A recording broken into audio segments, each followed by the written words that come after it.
Hey, good evening, everybody. Thanks for coming and hanging out with us here tonight. We're going to be getting started with our Planescape Turn of Fortune's Wheel campaign in just a second. But firstly, thank you, Pruno2000, for subscribing to our channel for 51 months in a row. That's awesome. Hey, Casey, good to see you out there. Welcome in. Thanks for coming and hanging out with us tonight. We're going to be kind of picking up on really the tail end of chapter 8 of this book, of this story. And we're going to be moving into a new chapter. So it's very exciting. And we've got a lot of loose ends, I think, to kind of tie up from last time. So we're going to be digging into all that. But if it's your first time coming and hanging out with us, we would like to invite you to come hang out with us in our Discord server. The link to that is in the chat. Seems like we've got a lot of DMs that have been following along and watching our game to help prepare for their own games of Turn of Fortune's Wheel. And we've got a little group here in our Discord that are all DMs, and they're chatting about the module and sharing ideas for how they're taking it in different directions. I'm very quickly learning that everybody is running this adventure very uniquely and differently for their particular table. So it's kind of a cool melting pot of ideas.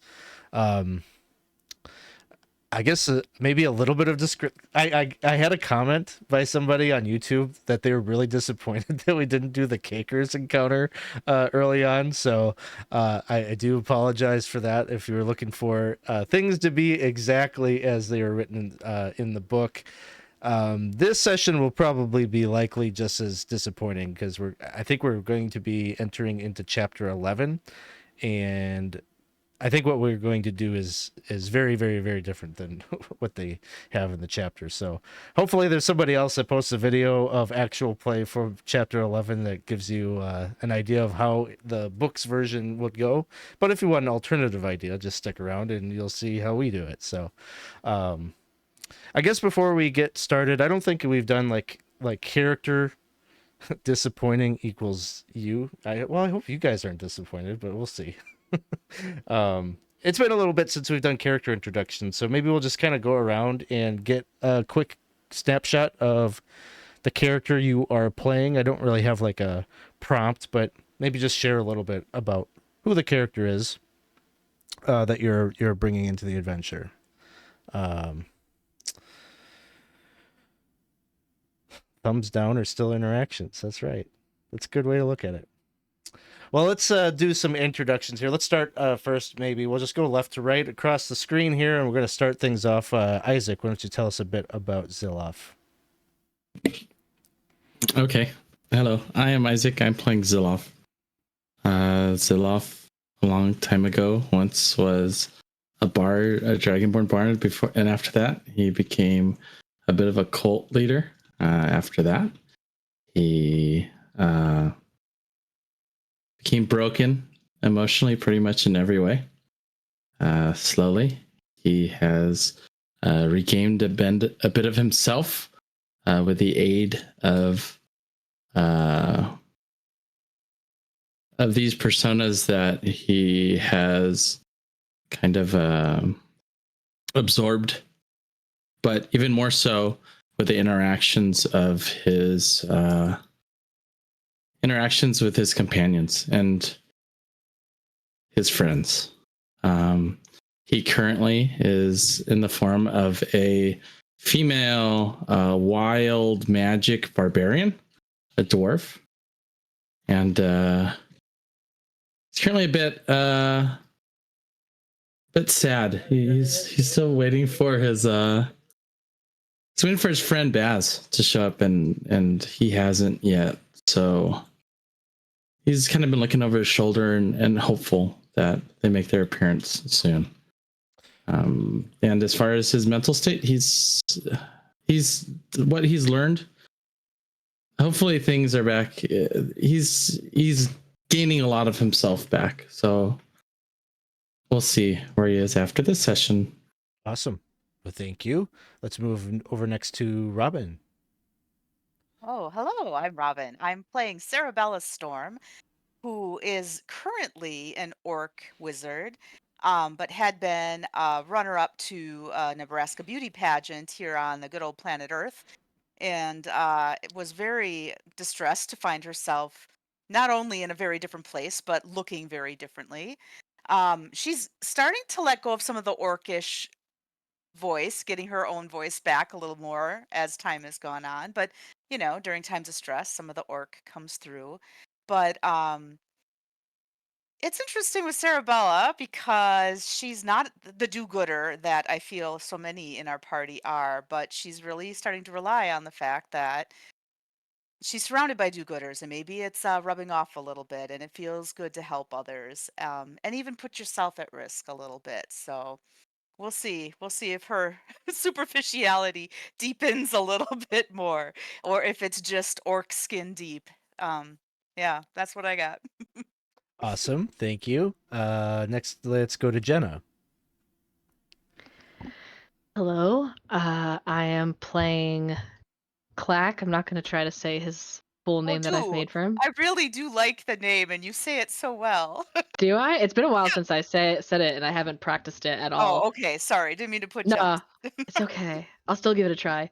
Uh, uh, Sorry, one second. Klakacht Alkapatek, but Clack for short. Clack was once a very totally noble Thrycreen leader. But he has learned recently he maybe is not as noble as he thought he was, and is trying to see what it's like to step back and not try to insert himself into a leadership role and just kind of see where things fall a bit more naturally. Uh, Oh, he's also no longer a Thrycreen, because when he came here, he became a human artificer. Um, and I think, yeah, besides taking a step back, I think he'd be a bit worried. Because for everyone else, like, or not everyone else, besides Cerebella, for everyone else, they've came back pretty quickly and like very quickly and very nearby. And so I think the fact that they've gone through a whole night and still haven't seen or heard from Baz is kind of putting him on edge. Like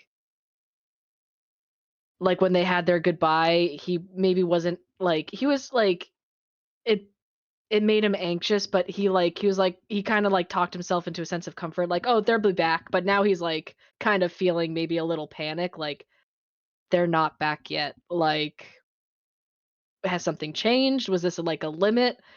Like they're not quite sure what to think, so they're maybe a little anxious right now. Sounds good. Let's go over to Dawson. Hi, everybody. I'm Daw, and I'm playing Baldwin, the king turned leopard, turned man, turned undead, turned slime.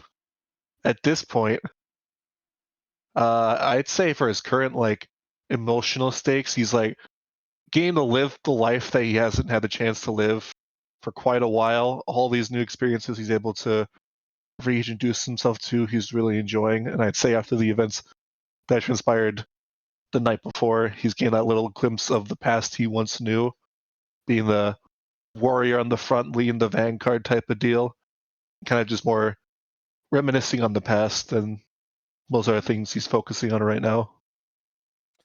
Awesome. And last but not least, let's go to Lyra to share the story of Baz up until this point. Hi. Yes, I'm playing Basil Branson Barkley III, who was a human aristocrat, um, in his original, I should say, life. Family, he was reluctant to follow his father's footsteps into the family business.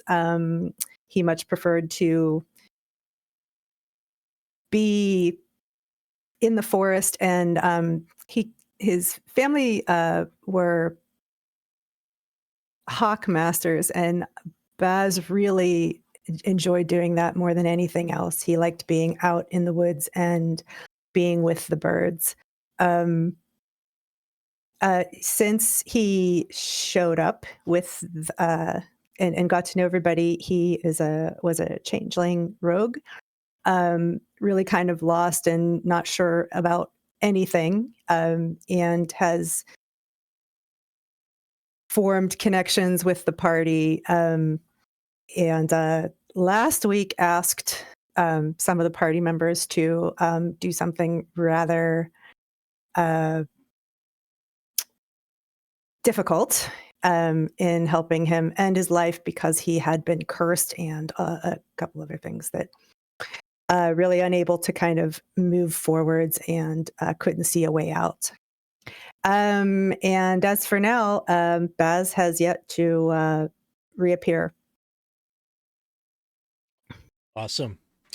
So that is where we start things off. The previous night, the group had joined together and sort of unified 3 packs, tribes, whatever you want to call it, groups that live here in Faunel that have historically been unified, but due to some misunderstandings and disagreements and old grudges, had sort of fractured at a very inopportune time while they were being assailed by gnolls belonging to a group called the Vile Hunt, who are gnolls that are here to cause chaos and discord throughout this gate town on behalf of the demon lord Yinagahu. Fortunately, with some maybe encouragement by their sloth friend Issac, they managed to kind of bring about a truce and bring the packs together so that a unified assault on the Vile Hunt could take place. It was not a conflict that was without bloodshed. A lot of the animals died in that battle, and the evening, fortunately, the evening was a success in that the Vile Hunt was defeated and their leader slain by the group. But the hours afterwards and the withdrawal back to the Heart Delta is a bit somber. It wasn't a resounding victory, and many of the sapient animals that you've come to be in fellowship with here have been putting their dead to rest and, cherishing the memories of their lives. You all have gone back to this location where you first met Ophelia the elephant, and have set up your camp in the flatlands that surround the crater at the center of that plains where Ophelia kind of gathers with her court. A few things. Once morning comes, it's a restful night. You get a good rest, although possibly one that is rife with worry for Baz, having not seen them yet. But a couple of things occur. One is that Zilloff notices in the morning that his pack is a bit lighter. It would seem that Uncle Longteeth, the hag, made good on his deal to bring Zilloff back to the Outlands. Had collected some coin that was promised to him. But where there's a big hole in terms of where all your coin was, there's also a little extra. A little something that wasn't there before. You find that there is a glass vial with a large-ish worm inside of it. Just just like a nasty-looking slug. Except the face of the slug has your draconic personage on it. It's got 3 eyes, and it just looks pathetic and in pain.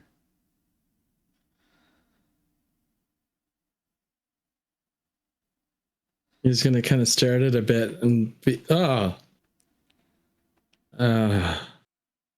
he look at it more? Like it looks, it's like a bluish kind of face and everything. Yep. The worm itself is not scaly. It's got kind of a almost translucent like skin. Like you feel like you can almost see like the organs kind of pulsing and moving about on the inside. It's just grotesque. And as it's looking at you, like you're kind of mirroring each other a little bit. Like you're repulsed by it, and it's looking at you almost like it's not necessarily repulsed by you, but repulsed by itself. And like you recognize each other. And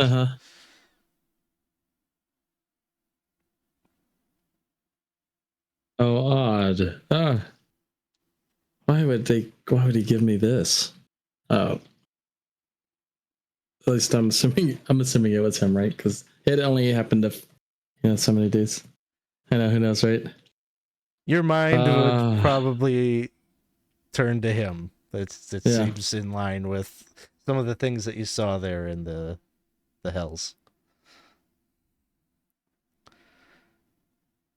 And you do remember that what he was trying to do with the souls was create these types of creatures from the river Styx. Through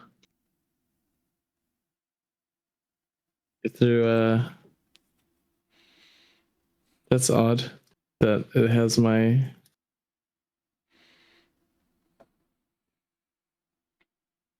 He's not going to go too much into it because then he's going to start thinking, was my hair part of my soul? Like, what the heck is going on right now with everything? He's like, am I holding my soul? Like, what is happening? He's having an out-of-body experience, but I think he might call out and just be like, everyone awake. Yeah, everyone awake. And Cerebella, Baldwin, and Clack, you all hear the distressed sounds of Zilloff as he's sitting up in his bedroll.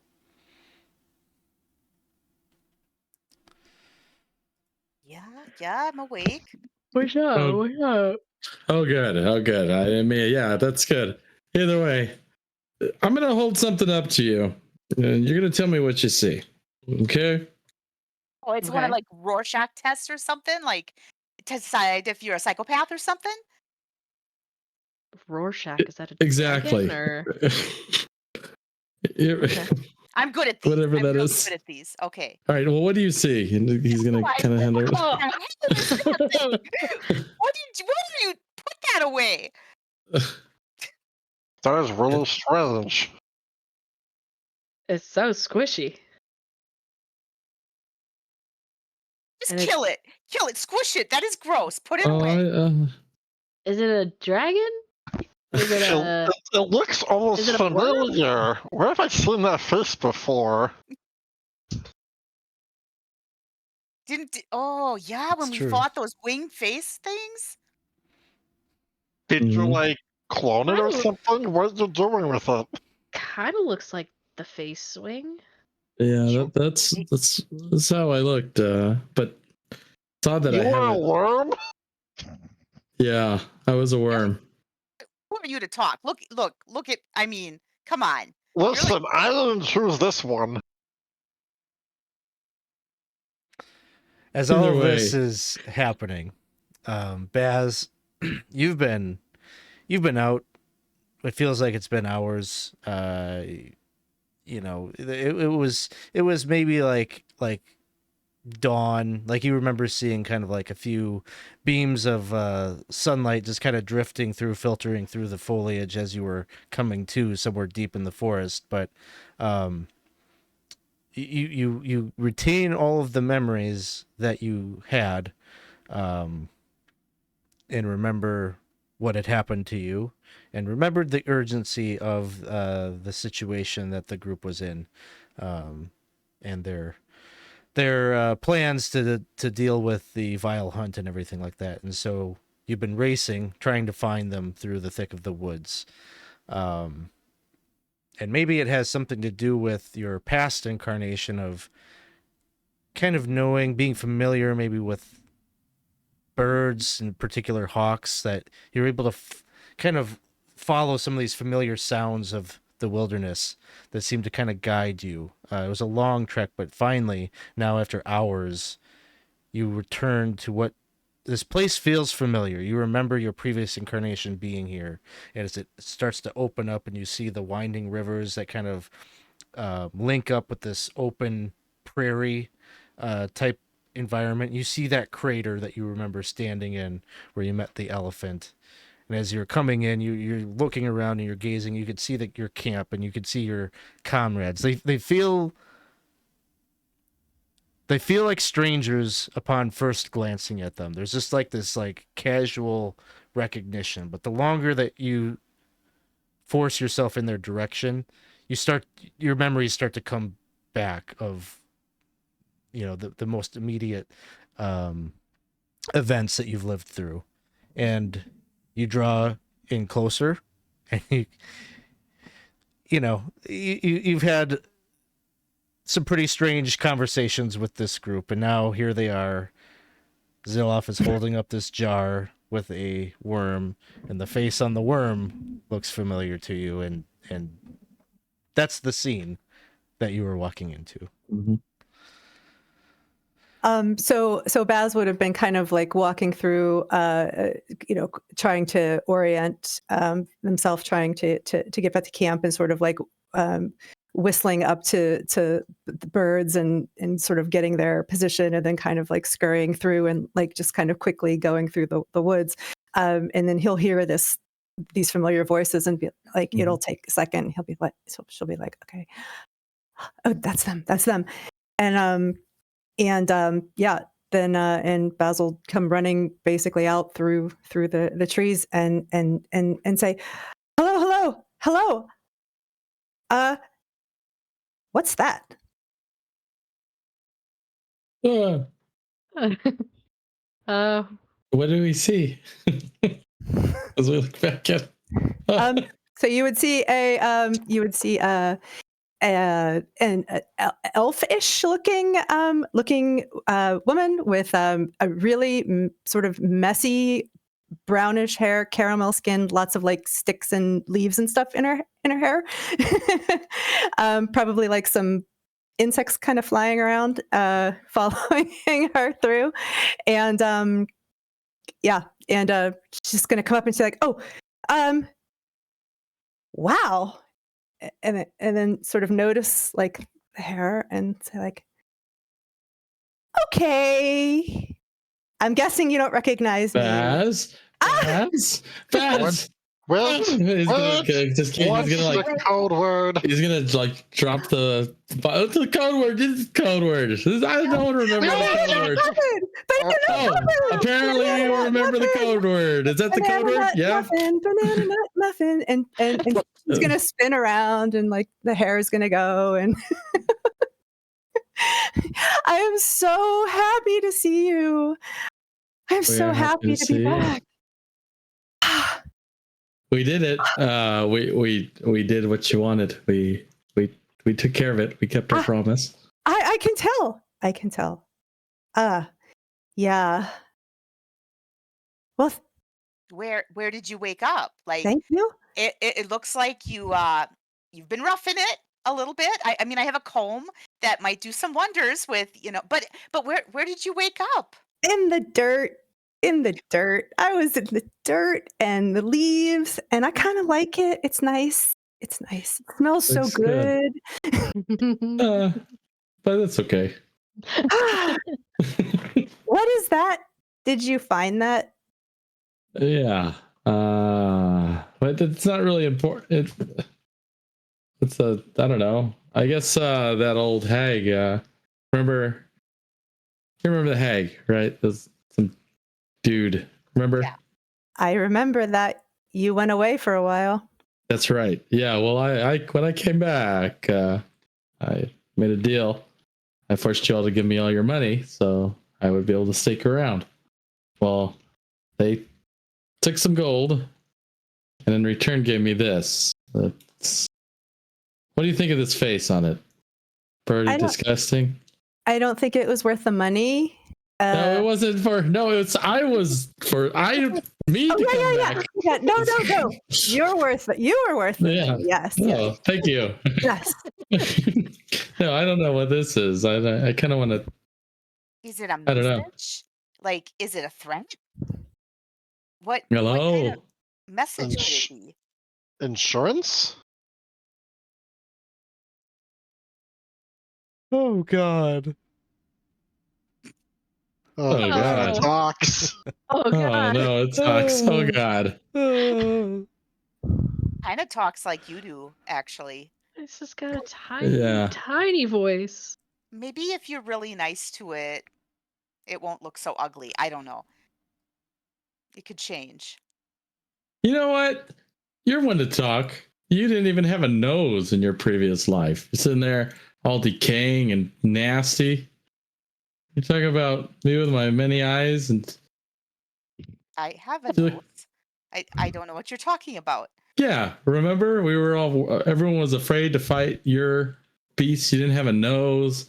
It was like really nasty and rancid around it. It's just horrible. I don't know what you're And talking now you're talking about No, I have no idea. No recollection of Zilloff. of that. Zilloff. No. This is important. Okay. Yeah. So when you're looking at judging other people, why don't you think about how that feels, huh? Well, I don't even know how to respond to the level of insanity that you're dishing out right now, but I can see you're upset with your little larva. I'm not upset. I just want you to be better. Yeah, okay. You just kind of sit with that thought. I'll just let you with your little worm larva and just see what the rest of the day brings, huh? Yeah. I don't want to hold on to this thing, though. Does anyone want to hold on to this thing? What are you? It talks. What are you? Oh God. Are you my soul? Are you my soul? I don't want you to be my soul. Oh. Maybe it's the. No. I really don't want this. Anyone want to hold on to this? Yeah, you gotta hold on. I'll hold on to it. I'll take care of it. I think I'm gonna Okay. be a mom soon anyway, so That's it'll right. be good practice. How are you feeling, by the way? Just wonderful. You're the worst that you've been. Your chest is just like on fire, kind of perpetually. You know, I don't know. It's like maybe 8 centimeters dilated. It's coming soon. What? I don't know. I've never had a baby before, so this is a completely new experience. Wait, I thought it was supposed to come from an egg. What's dilation? Oh no, it's gonna burst out. It's like the Alien movie where the thing comes out. It's gonna happen. I can feel it. So Your chest is 8 inches dilated? We gotta get this flower somewhere. Maybe if I just eat it. Do you think that would work? Mm-hmm. You will note that you don't have the flower. Oh, okay. Was it given to you? I don't remember. Well, we had kind of like a brief discussion. I just had it in my notes that the animals would help us find it in the morning. So okay, gotcha. We didn't play it out, but gotcha. It was kind of like a summary. So Baz, what do you remember? I'm sure there's many things in your head right now. Well, what do you remember? Oh, I remember it all, actually. I mean, until it just became black. But yeah, I mean, I know there were the animals and the really cool like eagle who could talk. That was cool. And then yeah, we were supposed to go fight. And then everybody was supposed to be friends, and then everything would be better, and then we could save Baz and Cerebella. So, yeah, there was flour. We had to find a flower. Did I find a flower? Did I find a flower while I was walking through? I don't know. So we should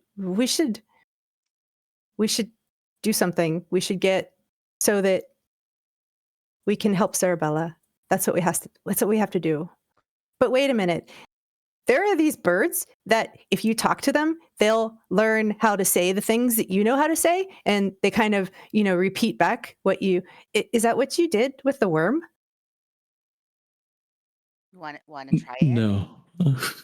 Because You could I'm try just gonna, saying something to it. I just want to tink tink tink. It's in a jar. Oh, but that's going to be really loud Ugh. inside, like tapping on the goldfish bowl. Is that loud? Oh God. Oh That's all I God. say. That's all it says. That's all I Oh say. God. I said other things. What's As something else you you should try? I don't know if you did though. as you're all recollecting and musing about the worm Zilloff, you'll notice that there are Ophelia the elephant, Ebenclaw the what was he? The Saber-tooth tiger, and Parvaz the eagle are Parvaz being perched on Ophelia's head, are approaching your group, and they all kind of line up in front of you. You can feel kind of a stately sort of presence as they're coming before you. But Ophelia begins to speak, and she says, "We three have come to thank you for all that you have done for Faunel, and we have learned a lot as a result of your. We couldn't have done it without your bringing us together. We won't forget this lesson anytime soon, that we are stronger together, and we can put our differences aside to make sure that we protect our home, which will be preserved now because of your deeds. The vile hunt is vanquished, and we will begin to bring our communities back together. We just wanted to extend a welcome. You're always welcome here in our forest. We understand you probably have much to do and you won't be staying long, but Razek was looking for you. Be sure to see him before you're headed out." Where can we find him? She kind of scans the prairie a bit, and she says, "He took off this morning." Well, took off. He left at his own pace this morning, saying that he had important things to do. But hopefully he'll be back before too long. He said he imparted that we must make sure that you see him before you leave.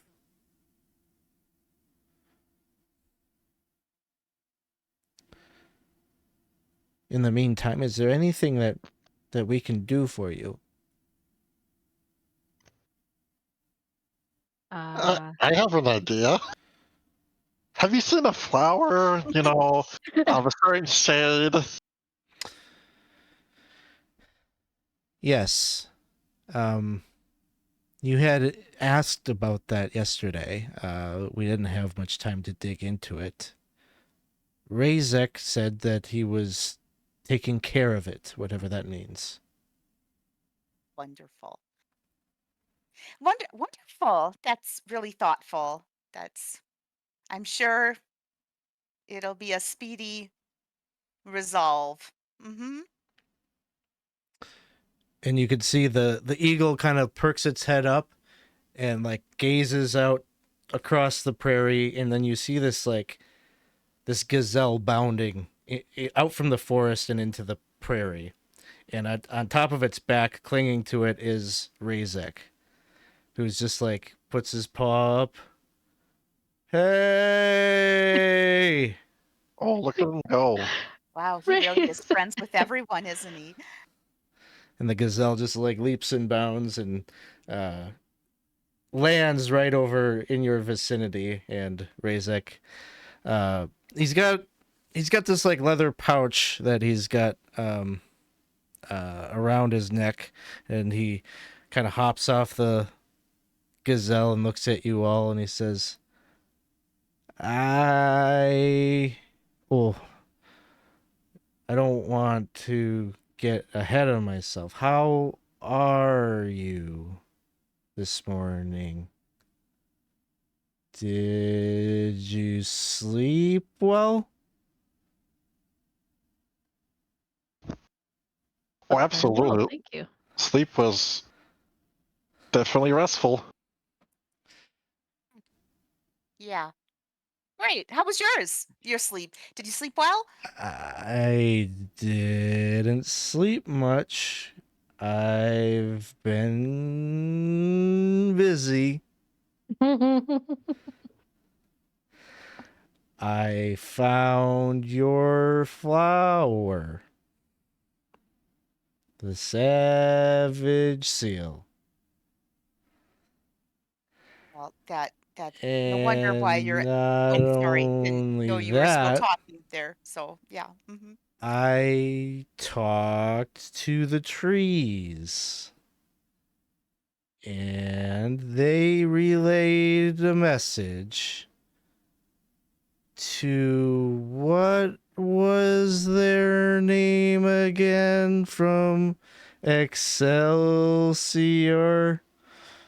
Doesn't matter. We know who you're talking about. I'm sure the trees did too. So yep, we got it. We're on the same page. So he shares with you that he apparently has the ability to talk and confer with plant life, and was able to get a message to your benefactor in Excelsior, and got the instructions for how to prepare the remedy. Ooh. And as he's talking, he is slowly reaching his left arm over to the flap of the pouch and opening it up and reaching in. And by the time he finishes his story, he has brought out a flask that has sort of a crimson liquid in it that you could just see kind of plant leaves broken up and kind of crushed up, floating around in the liquid. And he provides this to you and says that this should take care of your symptoms and take care of the slod egg that you're incubating. All right. If he hands it to me, I'm like not going to hesitate. Bottoms up. Let's chug this baby. See what happens. And it takes a few minutes before you really feel any effects, but pretty quickly the burning sensation in your chest evaporates, and it has this very kind of bitter taste, but you can kind of feel it kind of trickling down into through your body and into your bloodstream, and you just feel all the achiness and all of those symptoms that you were carrying with you just seem to resolve themselves almost immediately. Oh, I mean, you really did a really nice job with that. I guess slow and steady does win the race. I appreciate the effort. Feeling much better. Can I ask you? Hi. I'm new. Hi. Could you share with me how you made that potion? Yes, I can. You see, first, and he'll go and detail the entire process of the distillation process and the whatever. He'll explain it to you how it's made. Okay. I would like to kind of keep that information if I could, just as like a something that I've learned. If I could pull on it later. Doesn't sound like it's very hard to make. The most difficult thing is finding the seal. So, and then he will ask you, when we first met in the outpost, you asked me about the portal. Did we? Yeah. Yeah. Because Clack there Oh, has yeah. to take the skull to the portal. Yep. I'll take the skull out from like the bag and just it'll go. Whew, whew, whew. Do you need help finding it? Yes, please. I just need to talk to it for a few minutes. When you're ready, and he's just like reaching his arms up, like kind of waiting for someone to Oh. pick him up. I'll go to pick him up.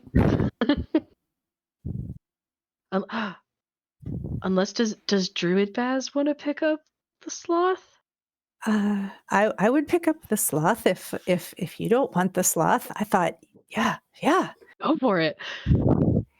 So like just scoop him up and on my shoulder, petting. You got the sloth backpack, and Razek can provide you with directions to the portal to the Beastlands once you are all set. All right. As I we're think I'm all leaving, set. I do want to ask Zilloff if he has a middle name. I need to have a name for the baby. So, like, do you have a middle name? Baby. Yeah. It's the little baby worm. It's maybe it's a larva. It could turn into something pretty remarkable if we treat it right. You name it after my dad, I guess. That was my middle name. All right. What should I call him? My dad's name was Zilon. Zillon. All right. Yep. I'll take good care of him. Wait. Ceylon, do you have a last name? I don't remember. I'm sure I do. In a very long forgotten character sheet. I first created this character. But yes, his dad's name was Zilon. Zilon, Zilloff, Zilwet, Zilwat.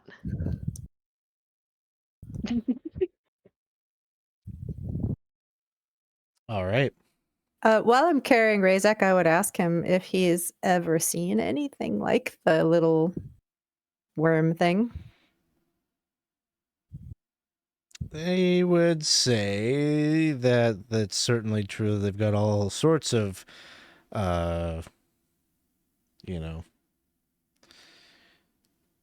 creatures like that, worms and slugs and whatever that live in the forest and everything, but nothing quite with a face like that. He says that almost feels monster. It's some kind of monster I've never seen before. You'd probably use the word monster. Have you ever had anyone die and then show up again? No.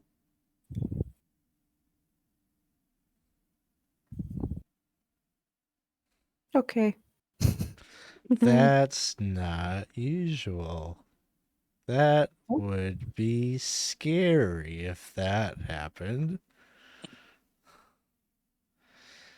Yes. Maybe not as scary as that worm in there. Do you think it's all grown up, or is it gonna get bigger? You should take it with you and not leave it in the forest. Taking good care of this worm, I tell ya. It's going to grow into a big, strong, not monster, and it's going to learn many words. I just have high hopes for it. Him. Is there anybody around here that might be able to tell us what this is or help us, identify it. I don't know if we would need somebody who's good with, I don't know, nature or something completely different. I'm good with nature. I told you I never saw it before. You're right. I just told you I talk to plants. Yeah. Yeah, he doesn't know, and you get the impression that you're looking at it. It is, and you know something of its origins. It's not a natural. Now that I'm thing. thinking about it, because there were some like worm things coming out of the River Styx that were like cow me. Yes. Right? Yep. But then pretty much my main worry is if I'm here and that's me, then what the heck is going on? That's why I'm going to take good care of the baby. Maybe it'll grow up and be you. We don't know what's going on here, so we're going to take good care of it. This is all We'll find weird. a way to You know how like butterflies sometimes look really ugly when they're caterpillars? This could be the first form. You don't know what the next form will look like. Yep, there you go with ugly, Ken. I get it. I was handsome once, okay? I'm gonna say it. Made some big bad mistakes. Oh, don't worry. We were all handsome at one point.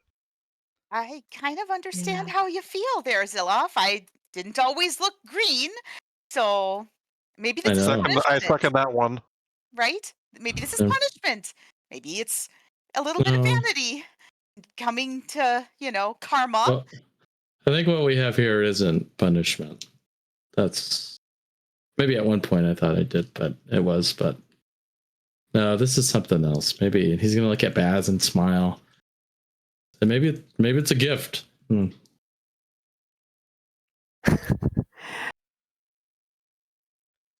would give you a gift like this, though? This is. You mean the extra life thing, not the worm? Yeah, the extra, not that damn worm. That thing. No, not the damn is your soul, Zilloff? It's going to become more beautiful as your soul gets more. I don't know if that's my soul. Well, I don't know either. But until we know what it is, I think we should treat it with respect. Yeah, please stop calling it ugly. I'm sorry, little guy. Oh. So what do you think it eats? I was just wondering that, maybe I could put a bunch of different things. You seem to know a lot about dirt and leaves and bugs. I mean, I don't know. Is that crawling? Oh, maybe we should try some of that stuff. I got a lot of stuff in my head right now, but I do remember that last time I saw one of these, it was coming out of the River Styx, and it was asking me to put it out of its misery. It eats misery? It eats sticks? Oh, we got sticks. Let's keep on going. Where's the... We've been around. Issac. We've been around. You've been around. So you travel for... it'd be probably a couple hours getting back to the gate town. Maybe 2 hours or so. Oh, what do we have here? Casey, DJ Coyle, is starting a rumor that slaughterfly wings are renowned for their beauty. When slaughterflies molt each year and cast off their wings, they are gathered for use at the Witchlight Carnival.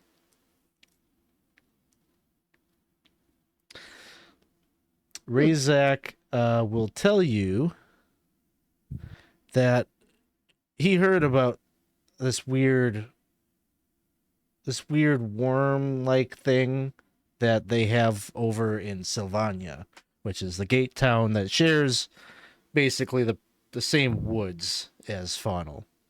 And he'll tell you that the fairy there fey creatures, the pixies, the satyrs. He's heard them talk about like a weird worm-like thing like this that is called a slaughter fly. And then he's like, isn't that sounds kind of like the thing we just got rid of for you, Cerebella? Well, maybe it is a gift, Zilloff. Maybe it's like this is the birth of a slaughterfly that doesn't require bursting out of someone's chest. This is like a pre-hatched slaughterfly egg. Wouldn't that be kind of cool? Like you get the baby without the death. I think that would be a wonderful gift that from your Uncle Longtooth or whatever his name was. Yeah. I don't know how anything connects in this world, but I'm gonna I think what I'm gonna do, just because why not? Like while we're walking, I'm gonna get a note, just put like, what the hell is this shit? And just write a note and put it in my pack. So if he ever is gonna look in my pack again, I want to maybe an answer. Yeah. Since he's able to exchange some things. Okay. Sounds good. So you do that. You continue to have wild conversation about what it is, and eventually you make it to you're pretty close to where Camp Greenbrier is now, a few miles out, and Issac has brought you to a place in the forest where there's a peaceful pond that's surrounded by kind of looks like maybe there was like a ruined structure here at some point. There's just kind of stones that give off the faintest evidence that there was once a foundation, a shrine or something here that maybe enclosed this pond. But it is all completely in ruin now. The few stones that still stand are completely moss covered. Inside the pool, just at the far end of it, there's a 20-foot statue of a human with glowing eyes that kneels by the pool. And it is watching over, at the center of the pool, there is like a stone archway that is still intact. And Issac points. You can see the mimir is lit up, it is activated, and it is pulling in the direction of that archway at the center of the pool. Clack would kind of follow after it. Get to the point where he'll wait to see if it'll like do anything different than what it usually is done, but he's assuming like once it gets close enough that he'll just need to start like talking and it'll do like its download.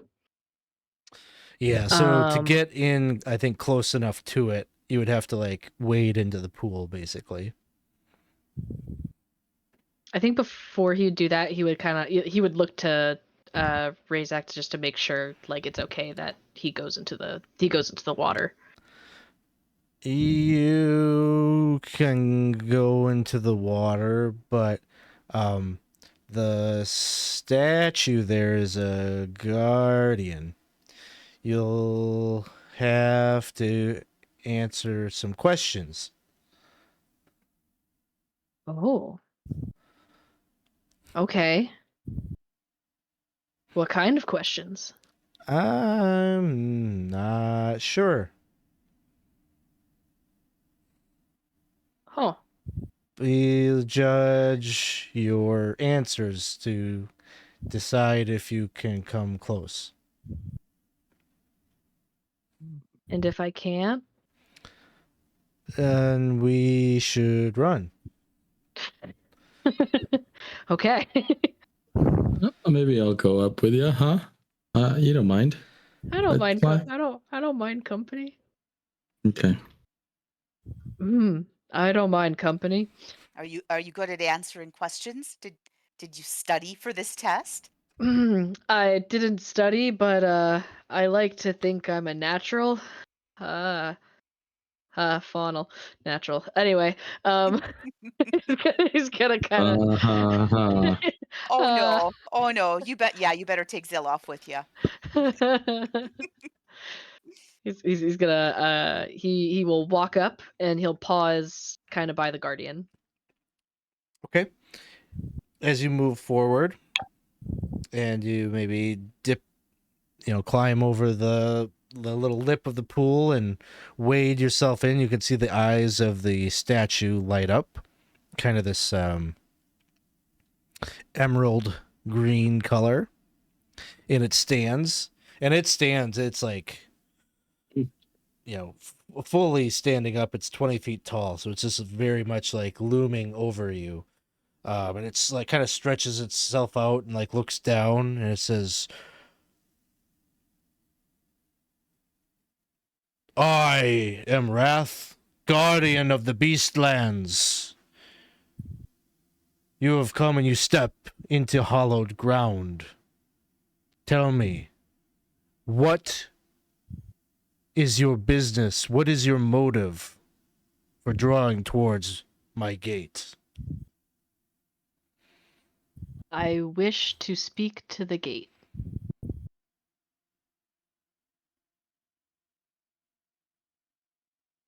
And I wish to speak to the gate and show my respect for the Beastlands. That's good respect. Yeah. What are your rules in regards to killing?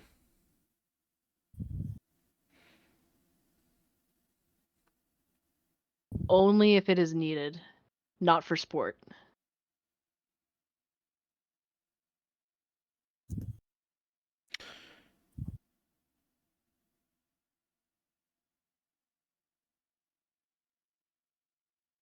Those gnolls, the hunters that plague our forest,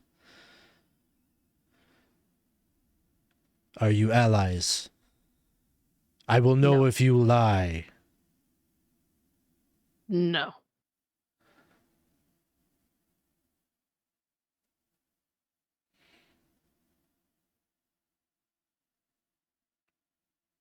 What is that device you bring with you?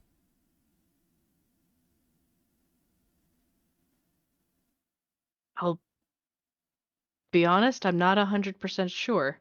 It's broken, but it becomes more fixed when I talk about the things I see. And that is why I want to go to the gate. I want to speak about the things that I've seen in the Beastlands. Or not the Beastlands, but in Faunel. What will you tell it? I've been thinking on that, and I see a land that is both harsh and beautiful. It is a place of balance. It's a place of life, it is a place of death, but it is a death that is needed for life to continue. You speak no falsehood. You may draw This is the forth. And he just kind of like backs up a few steps and like gets back down to like kind of a kneeling position, and it seems like you've got full acceptance to bring them a mirror. You can see the skull. It's plates of gold and jade and silver. Kind of swim around the gate.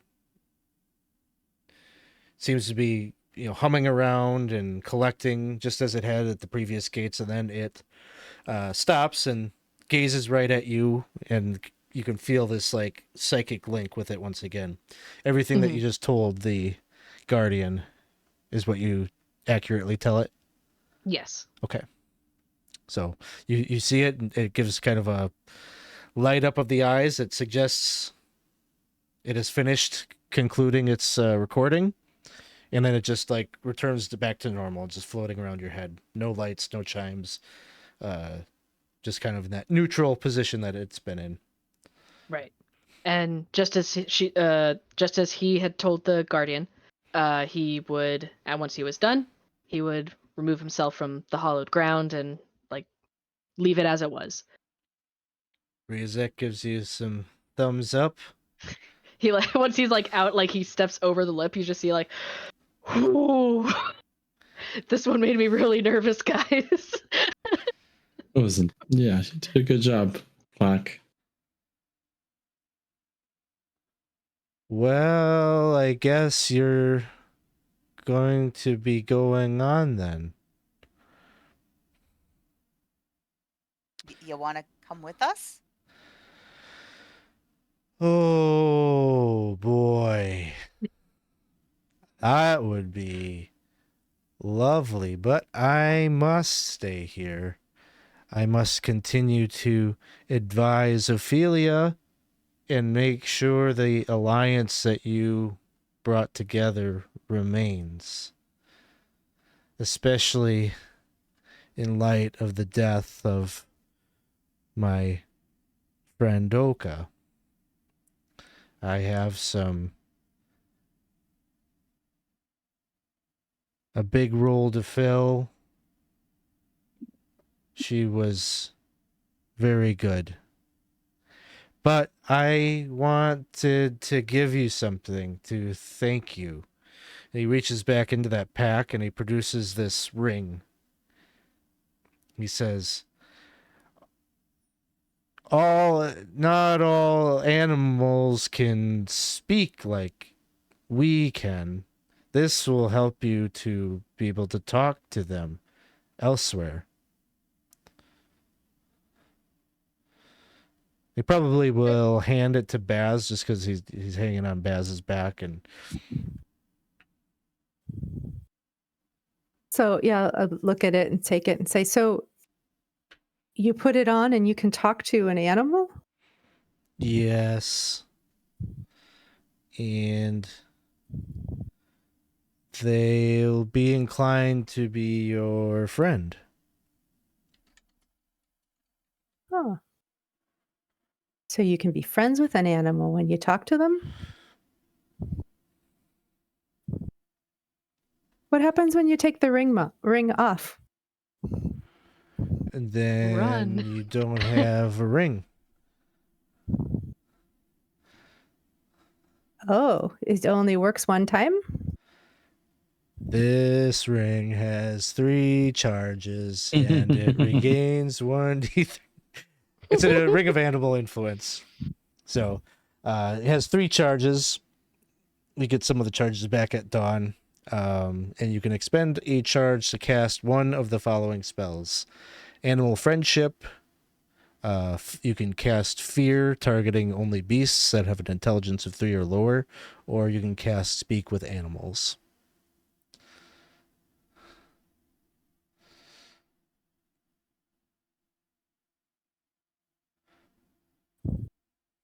It's a very nice looking ring. Thank you. I I'll just hope hold it it for helps now. you. Oh, I'm sure it will help. Why did you have this?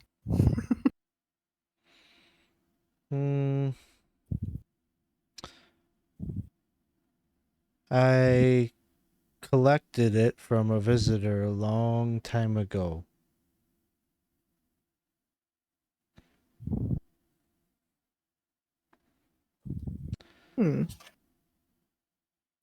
Speaking of visitors, you wouldn't have happened to have seen a monodrone around here, have you? No. Sorry. Okay. Well, it's good to. I mean, it didn't even occur to me to ask. It's probably a good question to lead with everywhere we go, right? So you're a It good truly thinker is. there. Yeah. How about a thigh crane? Nah, see a thigh crane running around with some. I did see one this morning with 2 of them. 2? He's bringing 2 kids along now? I saw one big one and one medium-sized one. Okay. I didn't know if they were like multiplying. That starts to sound a little creepy. Where were they? I guess near the river leading into Heart Delta. Or Delta. As Do we know? the prairie where you were. Oh, okay, gotcha. I Were they don't see fishing? him now.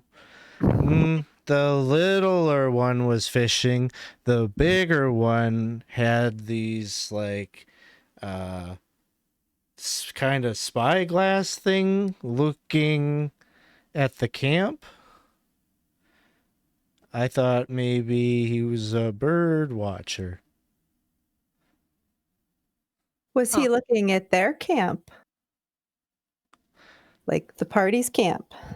I didn't think it was significant, so I don't know. Is he your friend? I'm starting to feel more and more inclined to say no to that question there. I'm I not sure. thought he was a little. He'd seemed weird. He wasn't hanging out. You say that was his son. Seemed like he should have been fishing with him.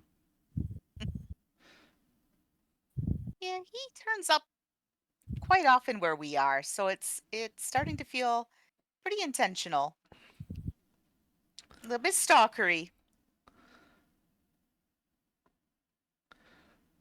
Well, I'll tell him to shove off if I see him again.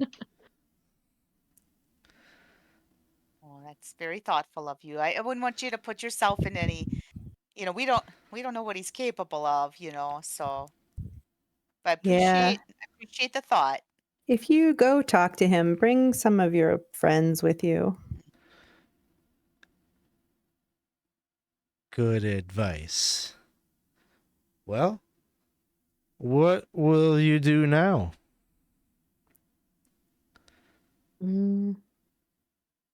Well, I guess go to another town and look for that monodrone, Yeah. which I kind of forgot about for a second. Got a little distracted with the whole slot situation. Sylvanas, I think, is where. Oh, that's very close. And he'll just like point to kind of like the southeast, relatively speaking, and say, if you keep following the forest, it eventually will become Sylvania. Oh. Nice. What's it like there? Oh, it's a party all the time. Huh. And real quick, I just want to say hello to Evil, I don't know, Evil Tycoon. I'm just going to say that. Thank you so much for the follow. Appreciate that. Tycoon will suffice. Awesome. Thanks for hanging out with us.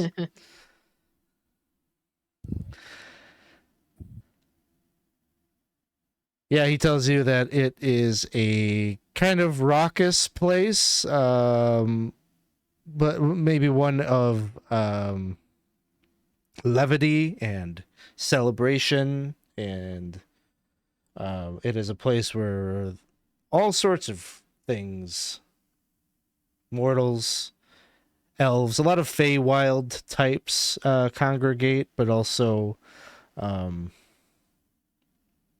outsiders like undead sometimes, particularly maybe vampires enjoy visiting there, but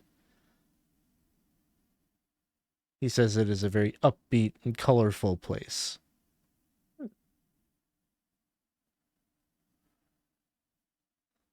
Is there a leader over there?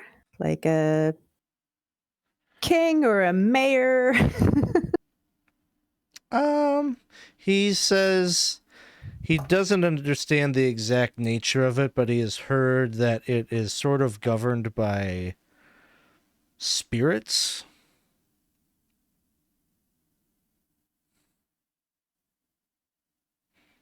Hmm. Not exactly gods, but beings that are,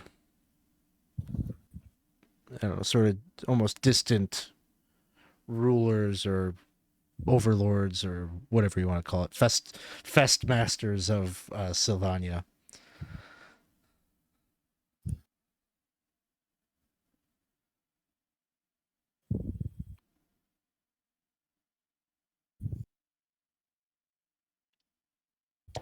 Any other questions for Razek? Where would you like us to take you? He says if you want to drop him off at the gate town or the outpost, which is only like a couple miles away, that would be basically the place where you first met him. That would be, he would appreciate that. I think that's the least we can do to help you, since you were able to help our friend. Yeah. You've been I can see why you're a friend to so many. You're probably the nicest person we've met in this entire trip through the absurdities. I would say you rank up there, that's for sure. Along there with our guide. Our Oh guide from yeah. the early on. Yeah, she was nice too. I wish I had something. I'm looking through my pack and I've got like, this random embalming fluid that I picked up, a block of wax, like beholder eye stock. I don't have anything nice to give as a Well, gift. well, I have something that might help in this circumstance. Oh, yeah, because this isn't very nice gift stuff. What you have there, Baldwin? Once again, we couldn't have done this without you at all, and it'd be a shame to have us not have a proper owner. And I will produce a topaz necklace that's in the shape of an eye to him. Aw, Oh, perfect. thank you. That's a very meaningful gift for me. I don't go giving this to another adventuring party now. Just kidding. Is it? Well,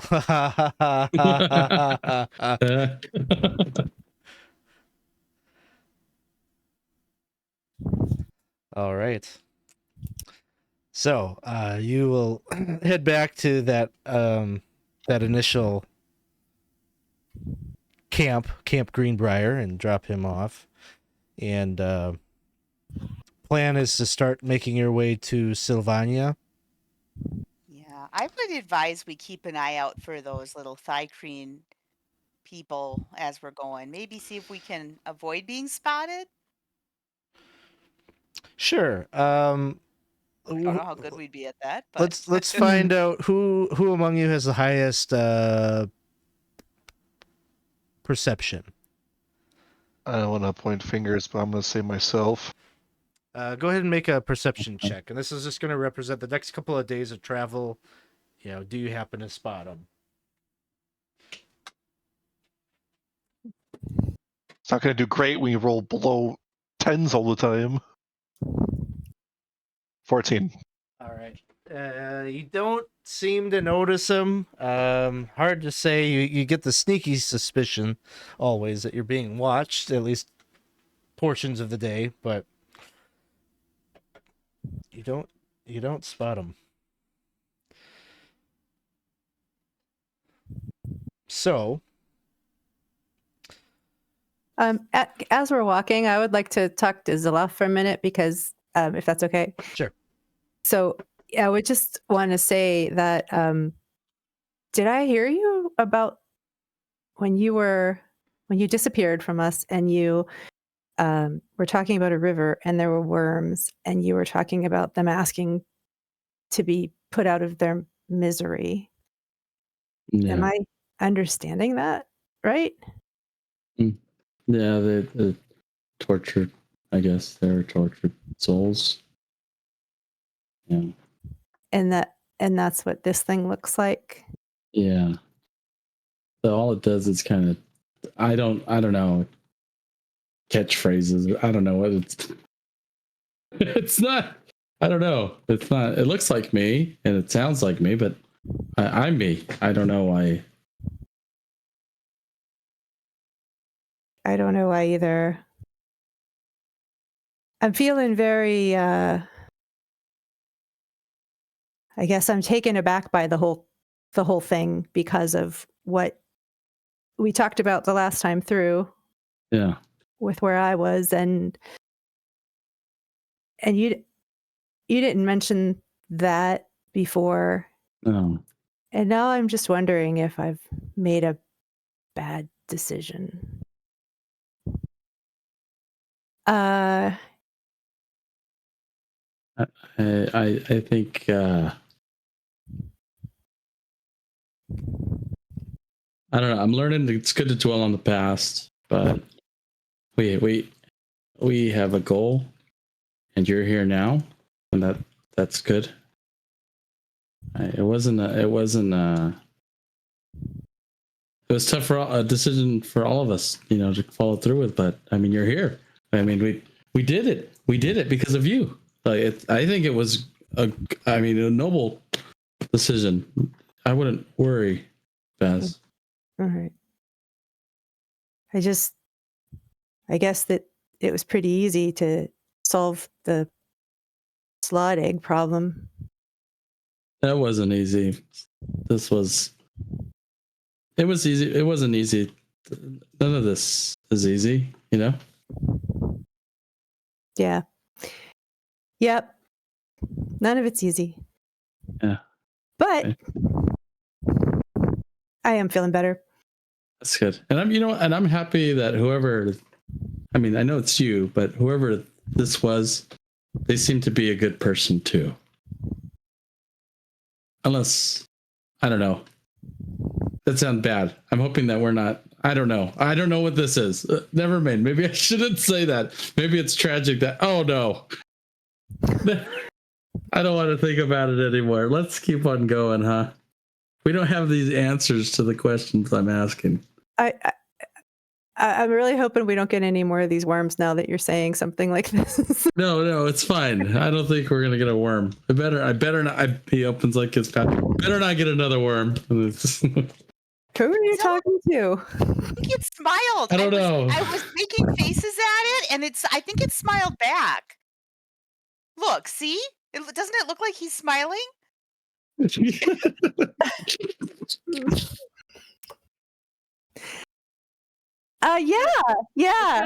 It's kind of growing on me. That's a good smile. Uh-huh. It's getting there. All right. I'd just say, Jeff, trust your instincts. You get, like I said, it's a gift. I need to kind of look down and kind of walk ahead. All right. You continue through the thick of the wood, which does eventually begin to change. I will say about 6 days journey through the woods. But you get the feeling that you have crossed over, or at least have moved into a different section of the woods when the leaves and the foliage begins to darken their hues, which only accentuates some of the bright, colorful reds that you see off of toadstools, the purple flowering vines that climb up from the forest floor up the sides of trees, and the orange morel mushrooms that grow on the sides of some of the larger trees that you are passing by. And all around you, there's like this illuminating fog. It's kind of varied in color and like almost like changes color at times, almost like creating kind of this like magical kind of feeling as you're passing through it. It feels like the color kind of clings to you and is like enveloped your party and travels with you as you're moving through the forest. It gives light, and at some point you kind of get lost as to whether it's following you, if you're following it. But eventually you draw closer to a glade that opens up before you. And you see these marvelous buildings that encircle the trees.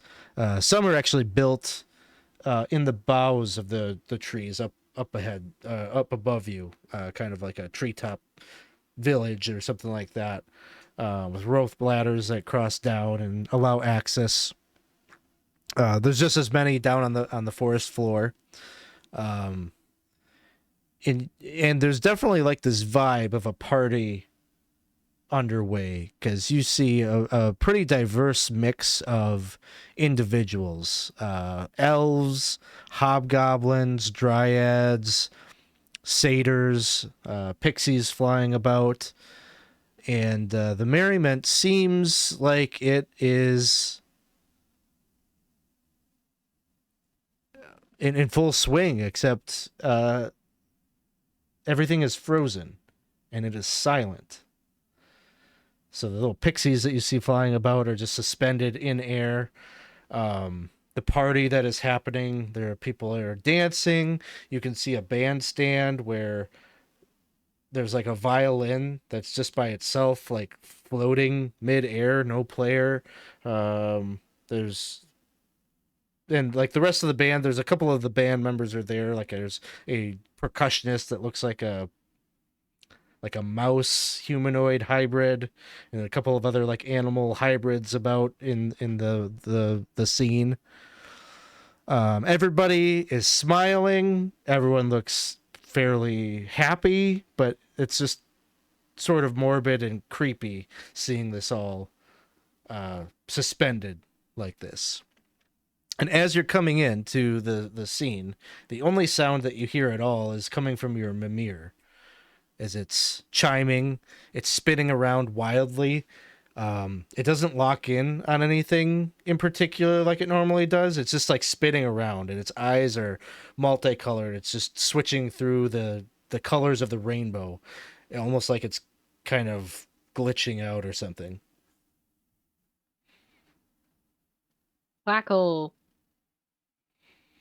Clack'll try to wait for a moment and try to like catch it. Is it the kind of the same before where it's like it's moving but it doesn't like resist anything? Is it still that kind of feel, or is it like actively like trying to like push away and You're able to bring it under control. You maybe very lightly, like it stops. If you do get the sense though, if you let go of it, it'll just return to that same kind of pattern. But it's not trying to like get away from you. Interesting. Okay. Can Clack take a look at like the gears, or like kind of see if he could pull anything like magical wise? Like, is there something?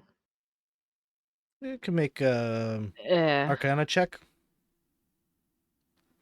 Sorry, I accidentally rolled for no reason. 15. Okay. You're getting the sense that it's not really malfunctioning. It just it's operating as if it is in the vicinity of a gate. But the problem isn't with your device. The problem is with the location of the gate. Either the gate is changing locations that fast, or there's a glitch here. There should be a gate and there isn't one, and like some of the residual. You're not really sure why it's glitching out, but you can confirm with your roll basically that as you're looking at it, all its parts are working. It's other than its own problems, but like it's operating as if it's trying to find a gate. Huh. It I don't know how to explain it good, but I think it thinks there's a gate, or that there is a gate but it's moving. Something is not where it should be, and it's either us or the gate, or both. 1 second. And then I'm just going to focus a little bit and I'll detect portals.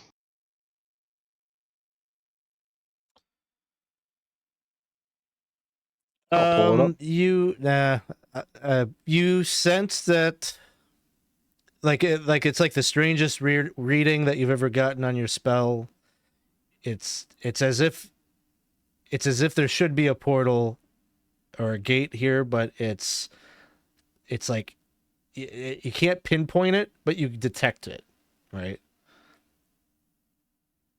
So, like, something isn't right.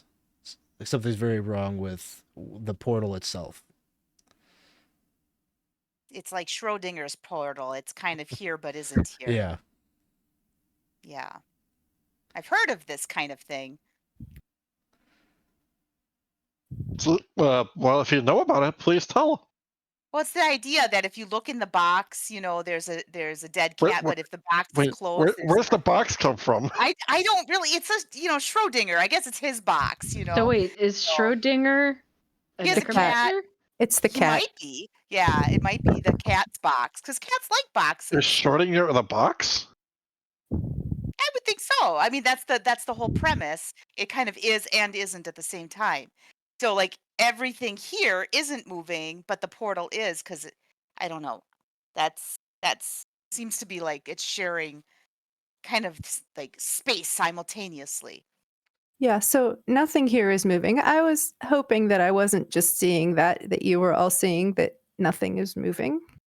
Until Yeah. you see something moving. Oh no! What is that something moving over there? there? You see Not everything's moving. one thing is moving. A very large thing. A Uh-oh. That could be mighty good. pearl-colored dragon with sounds branch-like horns is wandering through the glade, and it locks its gaze on you. Oh, Oh. sounds nice. Oh my goodness.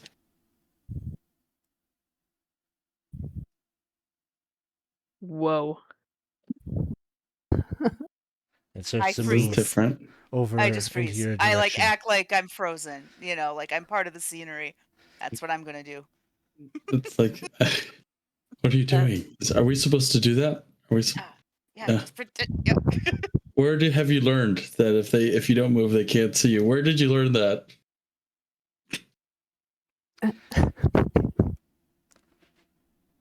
I'm trusting Just whatever do that. source this is. Like a bear, just freeze and see if it goes away.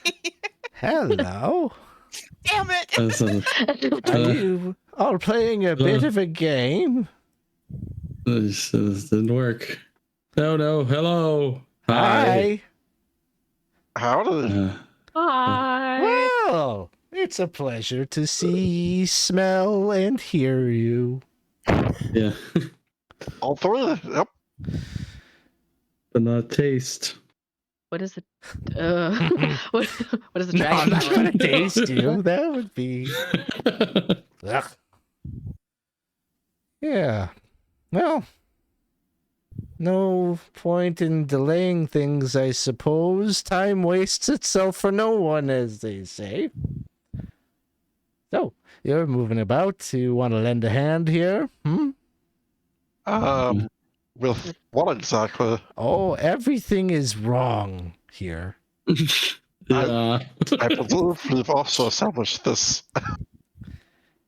Oh, good. So, point out the flaws, young slime.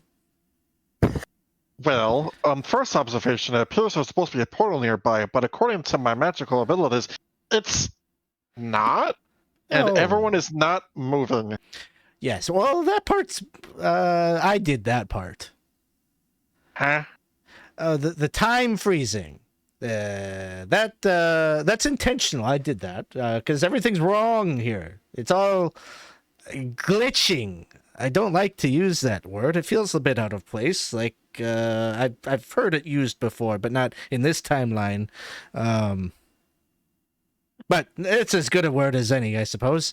We'll use that word. Glitch. Everything's glitched here. So we need to maybe kind of fix some of these problems, and then I'll unfreeze it. What is the problem? Besides glitch. Well, look right over there. Look at over there, that violin. There's nobody playing it. There should be someone playing it. There was someone playing it. They're gone. That's not good. Ew. What else? Oh, look over there. Look at those dryads over there. They're dancing. Yes, you see that? Now look up. Mhm. There's like a big looks like a giant. Actually, it looks very similar to the guardian that you saw by the pool. But it's like 20 feet up, and it looks like it's like falling from the sky and is about to like crush all these dryads. Oh. And that would be very bad if I allowed that to happen. For a second, I thought you were going to say it looks similar to the giant's foot that crushed me. And I was like, oh no.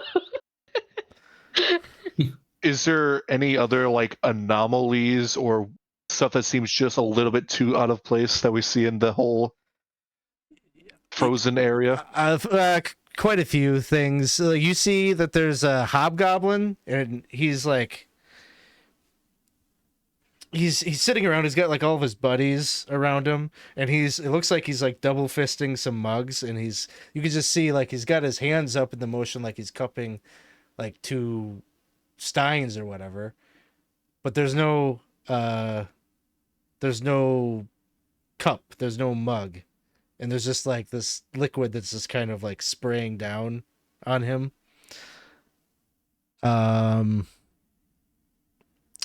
You see there's a pair of, no, there's like an individual that looks like they are leaning into for a kiss, and there's like nobody there. And you can see there's a big slab of stone, kind of off to the side, I would say, of this big party that's happening. And there's a big, magnificent, like huge feast, like lots of food, lots of pitchers of wine and such. And then there's just like these tentacles that are kind of rising up from underneath the slab of stone that are reaching up and looks like trying to grab hold of all the food. These are just like a couple of the things that you notice. You see there's a field of grass off to one side of the party. Bunch of elves and hobgoblins over there. It looks like they're playing a game of some kind. There's like a box that's filled with sand. It looks like kind of like horseshoes or something like that. That looks like they're tossing skulls into this box, and it's some kind of game that they're playing. But all of them are suspended, kind of like the giant, I guess, it's falling from the sky. They're all like, their feet are not flat with the ground. They're all like 3 feet up, and each of them has like, there's like, maybe not each of them. Underneath one of them, there's this huge bear trap that's just situated there. And if the laws of gravity work the same here as they do elsewhere, if time were to be unfrozen, they would inevitably like fall into that.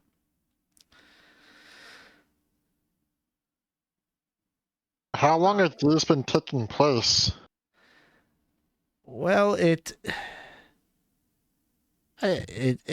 all kind of was happening all of a sudden. I came here just in the nick of time to stop this from imploding. But it's very delicate. I fear if I touch or move any one person, it's all my time-stopping magic will unravel. But now that you're here, perhaps many hands, and we could time this and coordinate this in a way that we can avert some of the larger disasters. Okay. I call bringing some cups to the beer. Just kidding. Maybe, You know, I was looking at that. I'm not certain that that's beer. Oh. I could be wrong. But Can I step closer and sniff? Yeah. You go over and you sniff, and like the little hairs in your nose like burn away. Oh. It's got kind of like a chemical smell to it. See, that's what I thought. I think he's in for a pretty bad time. So rather than him holding the mugs, we need to get mugs to catch the stuff. Or just move them away Just from. Reverse the Okay, yeah. mugs. That might be better. I'm Does that? sorry. What is your name? And as soon as you ask it, you just realize you know this creature's name, like instinctually somehow. And you know that the long form of their name is Renesnapra, but you know that they prefer to go by Renee. You don't know how you know that, but you just know that. Oh, that's right. You're Renee. Hi. Yeah. Hey, Baz. Hi. Yeah. So what do you... Huh. Don't... We'll talk later. Uh-huh. Will you help me with Okay. this? Catch up. Yeah. Stone So- giant. Is it looking like? I'm sorry. No, it's just so you'll just be able to like start time again on your count. I could. I remember last time we did something like this, and you guys are a little clumsy. So I have a feeling I'm not going to have to unstuck it. So it's okay. We'll do our best. Yeah, we're gonna bump into something. Yeah, don't try not to this time, please. What? time? What? Let's. We've done this before. Not this exactly. I will talk. Okay, like it's very hard to, somebody else could wander in here and touch one of the things, and it'll all go. We should really prioritize this before we talk Right. about you and your thing. Okay, you don't have the Modron with you this time, do you? Oh no, we're looking for it. Sometimes you have them, sometimes you don't. This time you don't. That's okay. I was just hoping, a few extra hands would have been good. Huh. Where would we have found the Modron? Okay.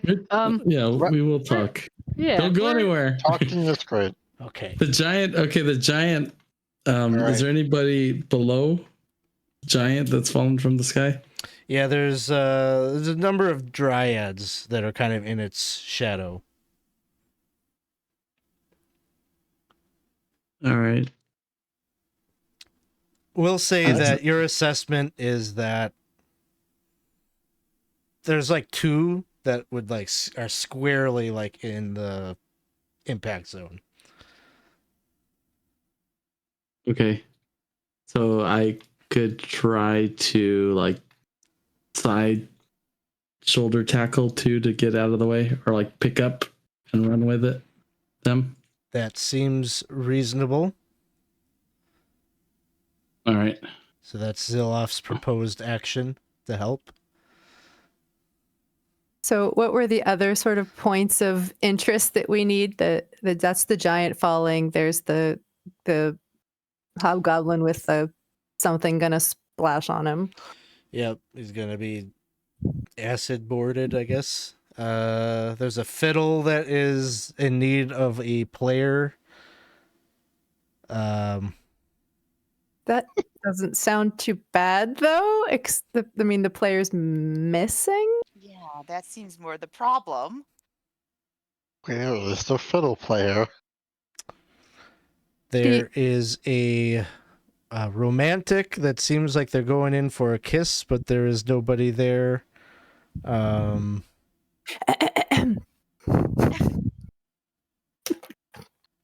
is all you. There's the game of bocce that's happening over in the corner where a bunch of the players are about to come down to the ground, and there is a bear trap there.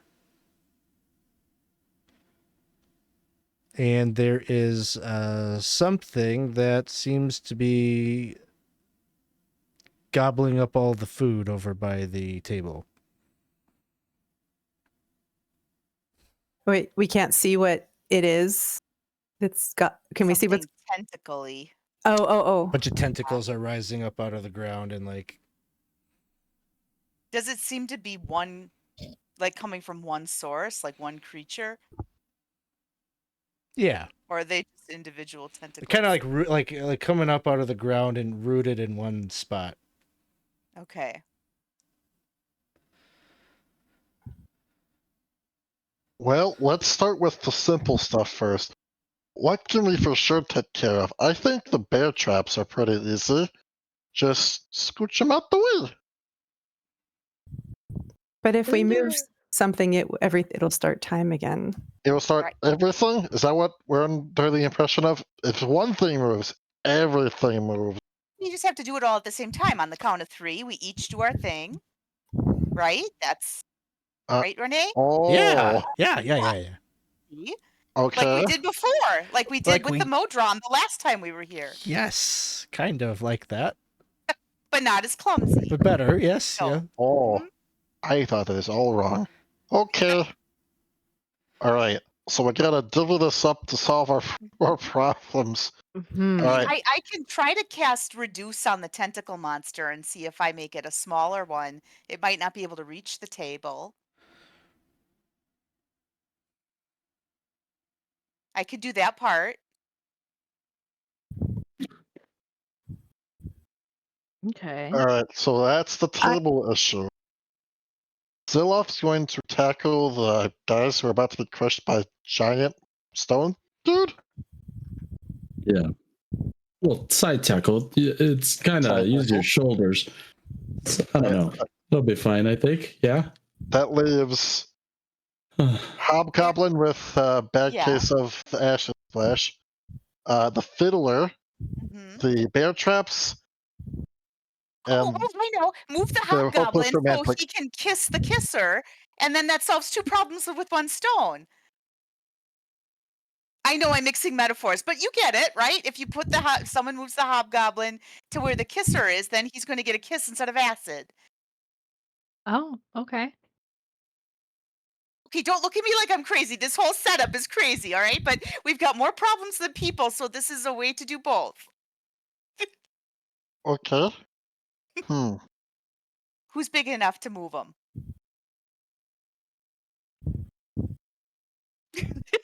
He's a big guy, huh? He's a pretty big guy. Yeah. He's very Hmm. barrel-chested hobgoblin. Oh, that would be a tough one then. Huh. Put him on roller skates or something. Consult the spell book. That's what I'm doing. Too. I got cure wounds. I got sanctuary. Silence. Misty Step. Oh, what if do you think casting mirror image on the one that's kissing would work? Like just it kisses a mirror image of itself?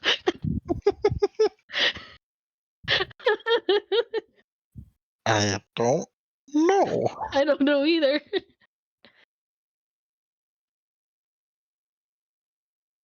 just be lost in the moment. Maybe won't notice.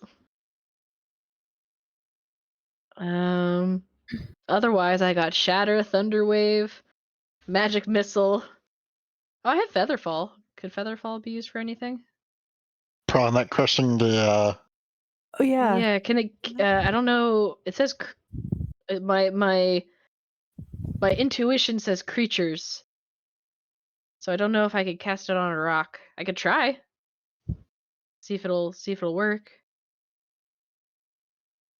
I didn't follow that. Cast it on a rock. Oh, is the guardian a creature? Okay, I thought I pictured the guardian He's as like a statue. giant. Sorry, not literally. Like in size, he's a giant that is about the size as Oh. the yeah. I'm sorry. Okay. You could so totally what- cast Featherfall on him. Yeah. Oh, okay, cool. I could do that. I could help with that. And then yeah, I can cast Featherfall. All right, now I'm free. What am I doing? Huh? I really think you should make the hobgoblin kiss that person over there. Just kind of Sure. And then- Okay, I could do that. tackle him right into her or whatever, or him. I don't know.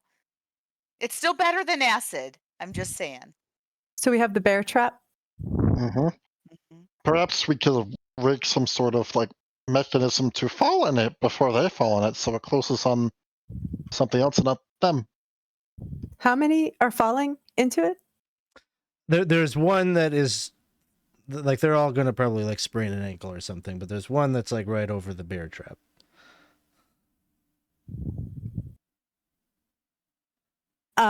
I have bark skin. I have tidal wave. I don't know if I could do either of I mean, those. throw a rock at the bear trap or something, or get a stick and just stick it in there so it'll activate instead of the.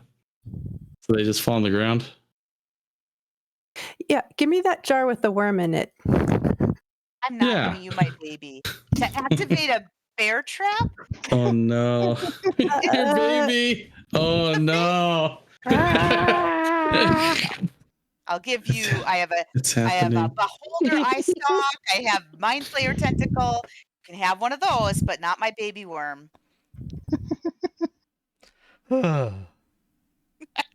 See? Yeah, I think it said mama. I heard. I distinctly heard. All I'm right. gonna pull out the Lantern of Revealing and just light it for a second, just to make sure there's not like an invisible person playing the violin. Mm. Just to do a quick check. There is not. Okay, so it is just a violin suspended there. Okay, I turn it off. I was musically inclined at one point, not anymore. I know how to win it. Well, at least it won't fall and break, right? So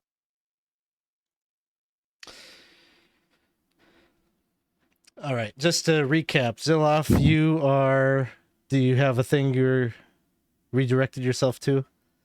I'm apparently I'm dragging the hobgoblin out of the way and then running over as fast as I can to either get them to kiss the hobgoblin or console them for not kissing someone. Okay, sounds good. You got a job. Cerebella was going to cast Reduce on the tentacles. yes. Baldwin is thinking about taking up the violin. Sure. Clack is thinking about a feather fall on the giant, and Baz. I don't know. I have to do something with the bear trap. Okay. I think that's what we have left. Yeah. I don't know. What can I do? Can I throw something in the bear trap? Can I, like, is there something around that I can, like a stick that I can Sure. set it off? But will that be fast enough? I don't know. I'm going to ask you all for your skill check to do the thing that you're attempting to do and see how you all do. So probably, yeah, agility check or sorry, I'm in DCC right now. Probably be like a acrobatics or a dexterity skill check of some kind. So, are we all good with something? I just want to move us along, probably. If you'd rather me do the bear trap, I'm decently dexterous if you want to play the fiddle. I could. Oh, I don't know. Whatever you want to do.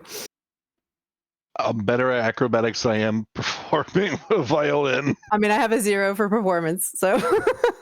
If somebody can figure out what to do with the tentacle monster, I do play drums. I have a +4 to performance. I can try the violin. But what are you going to do with the tentacle monster? I think we'll do our best. I think we're Okay. good. I mean, I do have an entertainer background. I am a performer. All right. Which one do you want to do, Baldwin? I can do the bear trap. Okay, I'll do the violin, and but beforehand, I'm going to cast guidance on myself. Okay. There you go. Sounds good. You also That's have smart. one re-roll in the pocket here. So, Zilloff, Yes. what do you think it's going to take? Strength athletics to basically suplex city this guy over to get a kiss. Get a sure, we're smoochie. doing like. I'm gonna bonus action rage beforehand so I could get advantage on this. All right, let's see it. Strength athletics check. There we go. Add advantage. 3, 2, 1. Everybody just. Hey. I can't see, but I'm hoping it's good. The Matrix, 19. the bullet time. You are over there, arms around him, and you're hoisting. Like, it's not like it's exactly like in the vicinity, like not like right next to each other, right? So there's a little No, bit I of know. like a, and you're heaving this guy as like I'm the just running water, like that. the acid is like just splashes down on the ground. And you hear that sizzle. And this guy's like, "What the fuck?" You are Kissy time. give me we'll call it acrobatics, I think, for the speed in which you are able to like deliver this guy over to the Okay. I don't think I get any bonuses for that, but we'll see what I can do. Not good. I'm gonna. No, wait. Do we need? We want a clean sweep, right? That's pretty bad. How many rerolls do we have? one reroll. I don't know if I want to take it. No, because then everyone else has to. Should I do it? Should I do it? Yeah. You guys can tell me yes or no. Yeah. Take it, because if Take you it. if you fail right now, then it's done. Then the world is over. All right, we got to get somebody kissed. Here we go. Reroll. Reroll deploy. Acrobatics. Come on, Cupid. Hey, much 19. better. You hoist him over there as the, I think I said it was an elf, right? There's like Yeah, an elf pucker thing. up, Buttercup. And he kisses the hobgoblin. The hobgoblin goes, "What?" And there's a little like reaction, and then he's like yelling over at his buddies, like, "Hey, what do you guys do?" And they're like laughing, and like there's merriment, like everyone's loving this, and the elf just is like, "What? Huh? What? She was? Where did? Huh?" Sorry. He's just a little confused, but It's just the head.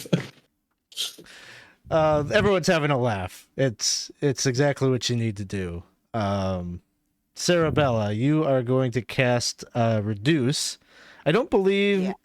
Is there a saving throw for a target that you cast that on, or is it just Yeah, happen? well, it's a DC 15 Constitution save. Okay. I just stuck it in the chat. Constitution save. Yes. If it's unwilling, I don't know. Maybe it wants to get small. So it doesn't have an idea right now. It's hungry. Oh no, it's But hungry. it'll get fuller faster if it's smaller. Another baby. Another baby. It does have a type. All right, con save. Yeah.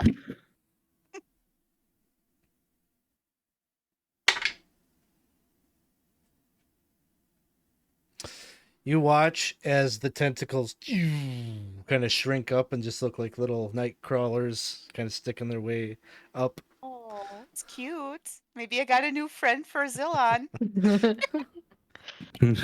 So far, so good. Baldwin. I'm gonna try and trigger this trap before the poor sap just falls right on top of it. Sure. Make an acrobatics, or no, I don't know, sleight of hand, acrobatics. I guess your choice. I will use acrobatics. Bam. All right. You manage to, you kind of notice all of the happenings around, and you jam the stick in there. Trap claps shut, and all these bocce players like kind of fall to the ground. And some of them are like, "Ow, my ankle! Ow, what happened?" They're just looking around confused. They're all like grabbing hold of their foot or their ankles or whatever. I believe Fred has two.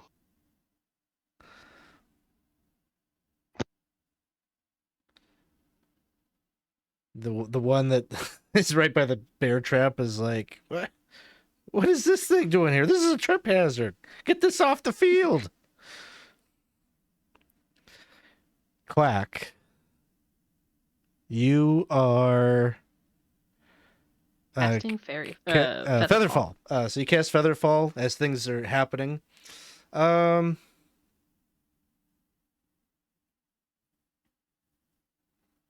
You don't really have to do a check. The spell is enough to cover this circumstance, and so you cast this. It's a little bit of deja vu. It's another giant that's just about to like come and squash down. This time not on you, but on some other unsuspecting victim. But you're there, and you save the day. And the thing kind of flutters down. The dryads all manage to get out of the way.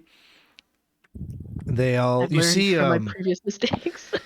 You see that there's a little bit of a hubbub with the giant being there amidst the dancing circle, and they're all like, "Oh, what is this?" And you see like little like pixie kind of floats in with a little vial that they like go over, and they drop a few little drops of this liquid down on the tongue of the giant that's just like laid out there, and he shrinks down, kind of just like the reduce spell that Cerebella did. Reduces him down to a safe size to be on the dance floor, and then they get up, and we'll see if they're going to start dancing. We'll see how good this music is, because Baz has just taken hold of the violin. So give us a performance check. Okay. It's gonna be good. I know it.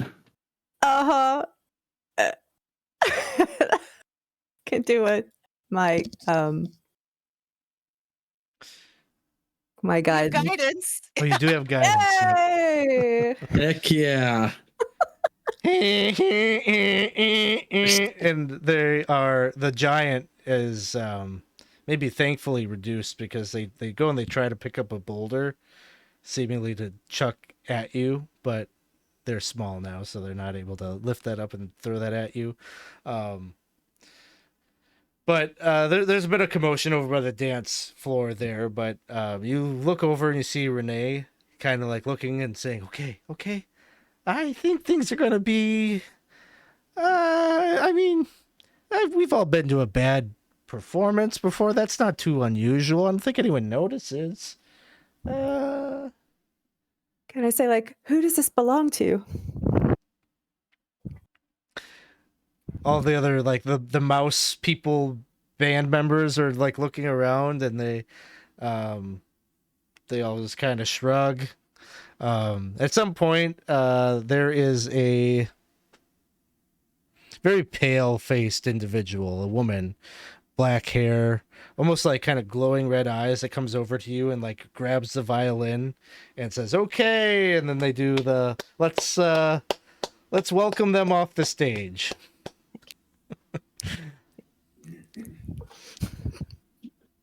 And as you exit, you can see that Renee is like, kind of gesturing with her claw for you to come gather by her as things kind of settle down.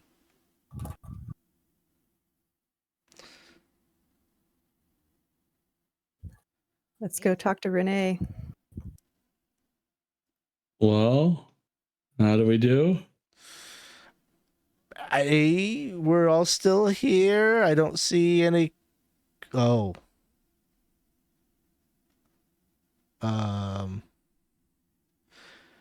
It's getting worse.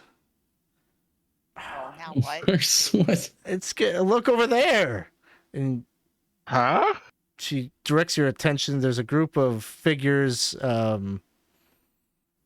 where there's some individuals that are like they're kind of doing some juggling, and one of them has like flaming torches that they're juggling. Another one has knives. They're mixed group. There's like there's an orc, there's a halfling, there's a dryad. There's a couple of different creatures over there, but they're just no face, just smooth skin where a face should be. And she's like, that's a pretty unsettling blankness. I mean, I've seen some blank faces before, but that is too much. Wow, and we've actually seen just faces, kind of. So this is interesting. And look at that over there. And she points to another area where you can see there's it looks like it should be a big open air or a big like almost like a circus tent kind of thing, like big canopy place where people would be big crowd would be gathering underneath, and like the reds from the fabric are like bleeding off of it, and the yellows of the flags on top. It's like almost like all the color has just coalesced into a wet paint that is just sliding off of everything and pooling at the base, like melted wax or something. That. I don't know if we can fix that part of it. Mm. You see, like the hobgoblin and the elf that were going in for the smooch, like they've kind of like melded together, almost like an Etten at this point. Like they're like have like conjoined, and they're like ah. It's like some kind of Rick and Morty monstrosity. Horrible. Maybe stop time again or something. I don't know. I don't think I could do it again. How do we? What's causing this? How do we fix it?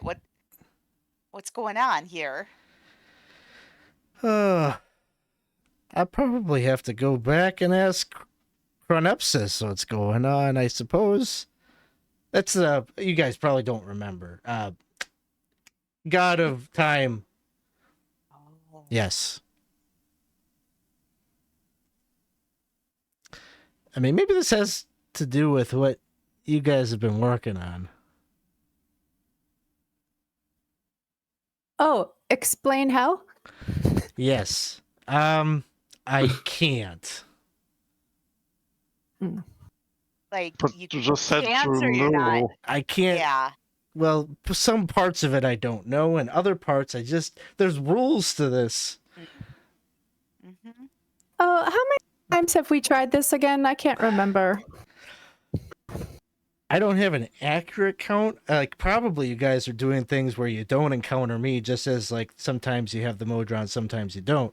But I think we've met at least. I think this is number 7. Mm-hmm. How did we fix it the last time? I don't think you've ever fixed it. I don't think you get very far. Maybe I don't know. Oh. Yeah. What can we say? Oh, you got the Mimir. That's good. That's very important. I can tell you about that. I think. Okay. Yeah. I don't think this is privileged. So that's a device from Mechanus. It records information. You've gathered that. That's why you're here. This one though, has a very specific purpose. This one, it was used to collect information related to the Great Modron March. It's a big event. It happens once every 289 years. Usually, the last one was off a bit.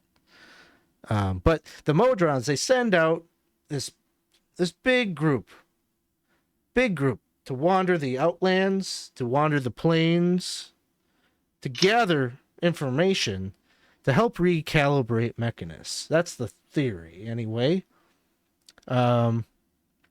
We don't really know a lot about what they do with that, but it's supposed to keep the multiverse together, working in time, in sync. I think it's fair to say that's not happening. So we saw something that sounds very much like what you described, but it was kind of just like, remember, it was almost like an echo of it, or like it was there and then it morphed into something else. That was right before the faces. You had some face stuff happening for you too, huh? Yeah, but you guys remember, right? Like there were a bunch of Modrons marching. The trees were uprooted and bone shards were everywhere, and Yeah, but the away. Modrons were like scared, like they were Right. scared as a Modron can look. But it started off with is- like a bunch of them together, like, and it was chaotic and confused, right? But usually they're much more orderly. Mm-hmm. How much do you know about us, Renee? Well, we're friends. Oh, He always looked That's good. different. really? But I know it's you. Banana Nut Muffin. Oh, Is that- okay. See, Is that that was the code word. And Is that the code word? Did Give you me your change? hand. Did you Give me change your the code hand. word? No, No. Oh. it's the code word. Yeah. Okay. So this is like the year the march should be happening and it's not. Well, Is that No. There No? were some problems last time the Modron March happened. The Modrons were picking up some bad information. They were being guided. Can I say this? Oh, I don't know if I can say this or not. There was a very bad actor from the Abyss. You probably know him. You know the one. Big corpulent guy. Maybe you don't. I don't know. Maybe he's been erased from everyone's memory. Okay, you guys are going to die soon. You'll forget that I said this to you anyway. So, Orcus. Do people know the name Orcus still?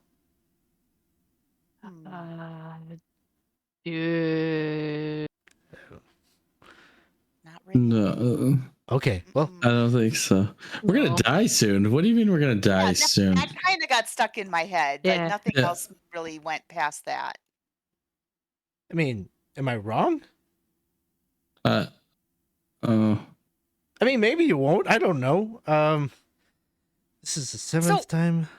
Other times we've come, you said we've been different, but have we talked about dying and coming back?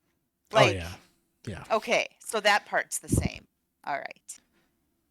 you think this has to do with this Modron? I think so. I think so. I think you were following this Rome. It seemed like he was your buddy. Well, Hmm.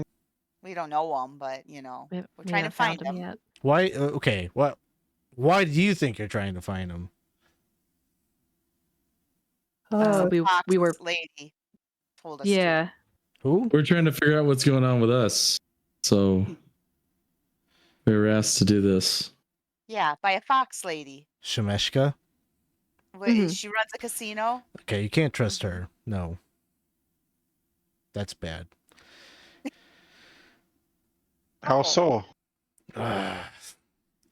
You shouldn't trust her. She's bad. That's all I can't She did say. have a little impish things flying around there. Like, I don't want to judge a book by its cover, but the hellish stuff just seems to be bad, right? Yeah. Mm-hmm. Yeah. Probably has Yeah. followed, maybe. Oh, by a whatever that Thrycreen with binoculars. I don't know him, but yeah, probably. So you got to be careful, but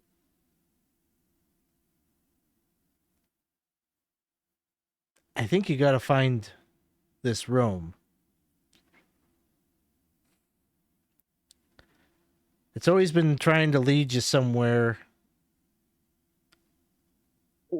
In the past times we've met, have we mentioned where we found Rome? A walking tower? oh yeah. Huh. Well, he wasn't there when we were there last time, so nope.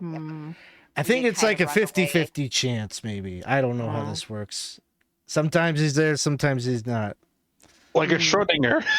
It's a Schrodinger. This whole thing, yeah. It's like the cat in the box. Mm-hmm. It's like the Rome in the tower. I don't like this necromancer. There's chances. So yeah, what about Orcus? What is Orcus? You don't Who have to is worry that? about that. There were some heroes that dealt with it.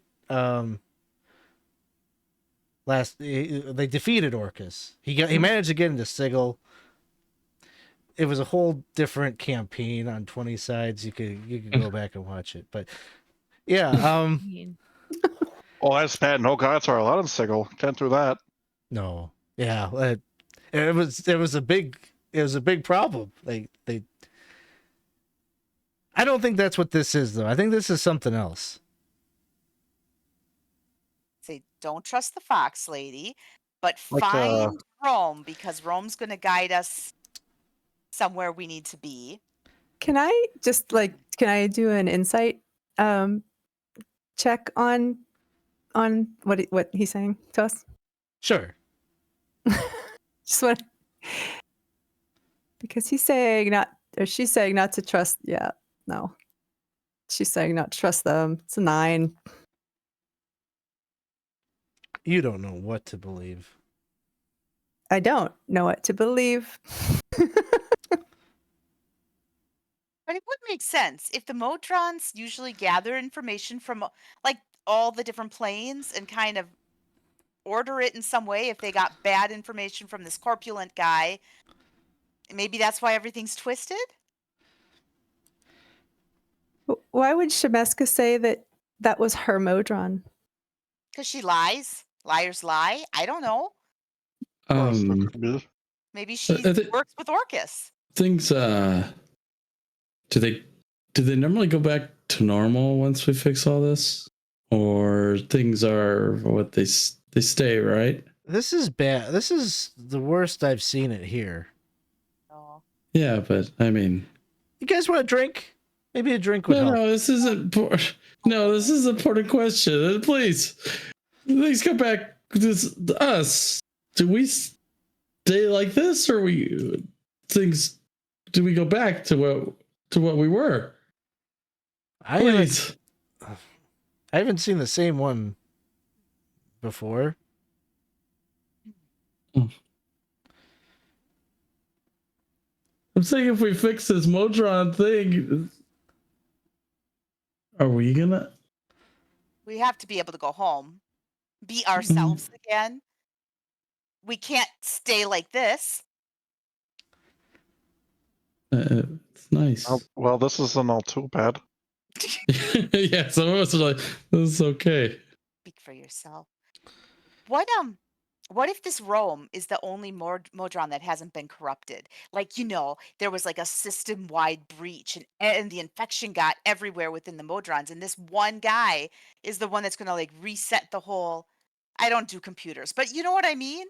What if that's why we have to find him? Well,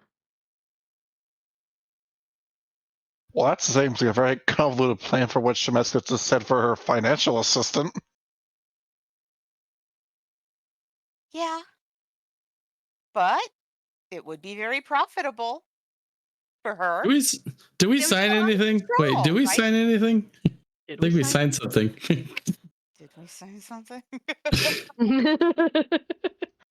That would be I think bad. he did. I think he had some contracts with her. No. Fuck. All right. Well. Let's see. Well, I'm sure there's something we could do about that. It does still seem like that's our biggest priority then, is finding Rome. Yeah.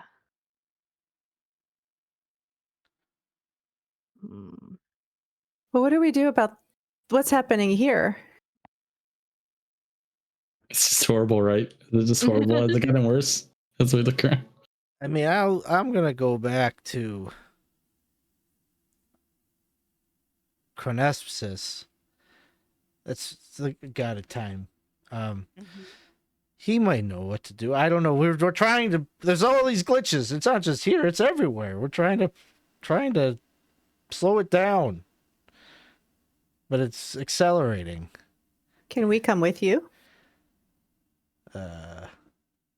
I guess so. And he looks, or she looks down, and you just see like a panicked look come over her face.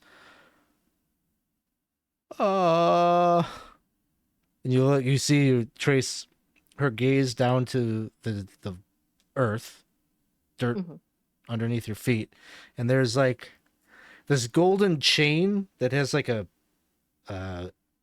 amulet on the end. This ornamental face that's carved from obsidian stone. It kind of depicts a grotesque horned demon.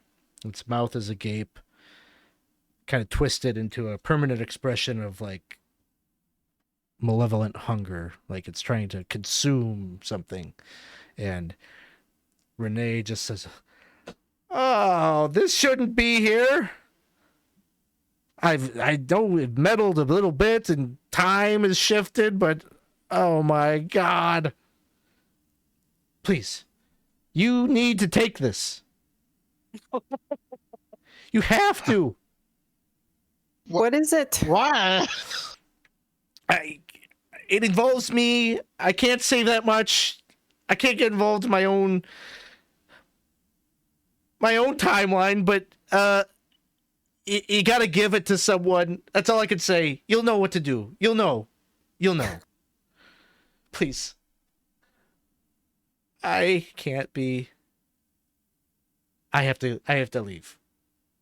What? Pick it up, please. Please tell me. Promise me I'm going to do it. Huh? Trade it. What is it?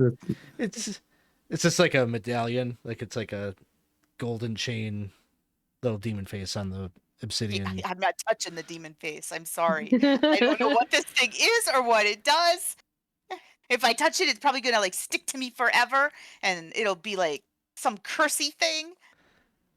If we help you, will you help us down the line? Yes. If you do the thing, Mhm. yes. Yep. Come find me at the Mausoleum of Chronepsis. It's very close. And you have a map? I think you got a map at some point. And she'll kind of like point down with her claw right here. Jot this down. Put an X there. That's the Mausoleum of Chronepsis. You know, the god of time and ticks and the toxins. thing is, all for that. us to take this demon thing and give it to somebody, and we'll just know who. Yes, you'll know who. Like- I think so. I think you'll know. Like you did it once before. You could do it again. But we haven't done it once before. Yeah, well, maybe you haven't done it yet, but like in the future, you did it once, and then just do it again. Please. I mean, I like our odds by that. We're already cursed to do these things anyways. You guys are great. You did really great with helping out here. It's just a shame that we're time's getting away from us. Okay, well, that's all I got for you. You'll do the thing. You'll come to the mausoleum. We'll set things straight. Cool. Well, yeah. Tally ho! Goodbye. She spreads her wings and starts to fly away. And you are left with this thing on the ground. What the hell was that? Doesn't look good. I mean, You knew the password. yeah. Are we sure Renee is not one of us? Which one? Who could it be? Is it you? Is it the Wyrm? Oh my gosh, it could be. What if it's Zilloff all grown up? I don't think. Oh god.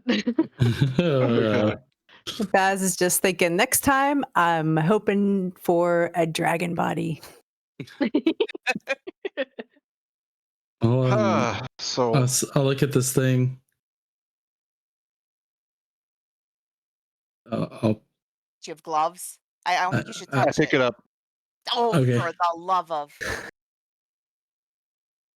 All right. I watch him to make sure he doesn't I don't know what, something like go evil, like red eyes or maniacal. I don't even have eyes. That Can would be me then. If I get eyeballs, you let me know, because that would be. I don't really know. Would that be normal or be weird? I should see if I- there's something. Oh no, you shouldn't. Can we nice.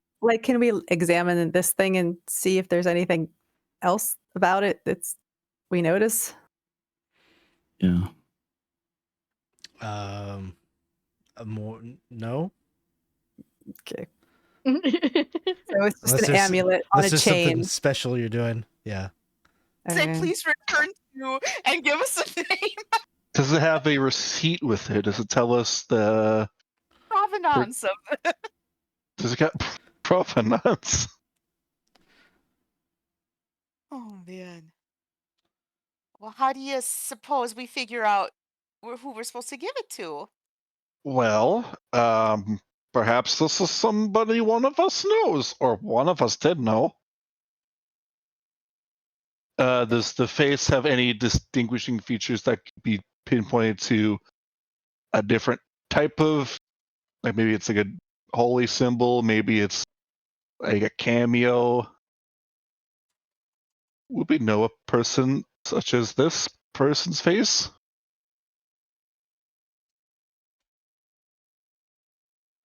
He's going through the books, which makes me very concerned. Yeah, he's still trying to figure out what happened to you because you touched it.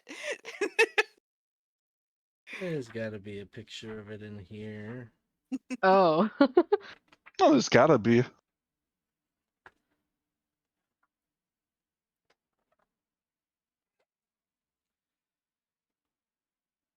It looks like that. Oh my god, it's that face? That's a That's fun not- face. That's not too bad. Oh, Hmm. it's hungry. You just need to feed it. And so it's on a chain. Is it the size of like a necklace would be? Or yeah, Yes. okay. Yep. Don't stick your finger in the mouth. Now, why would you even say that?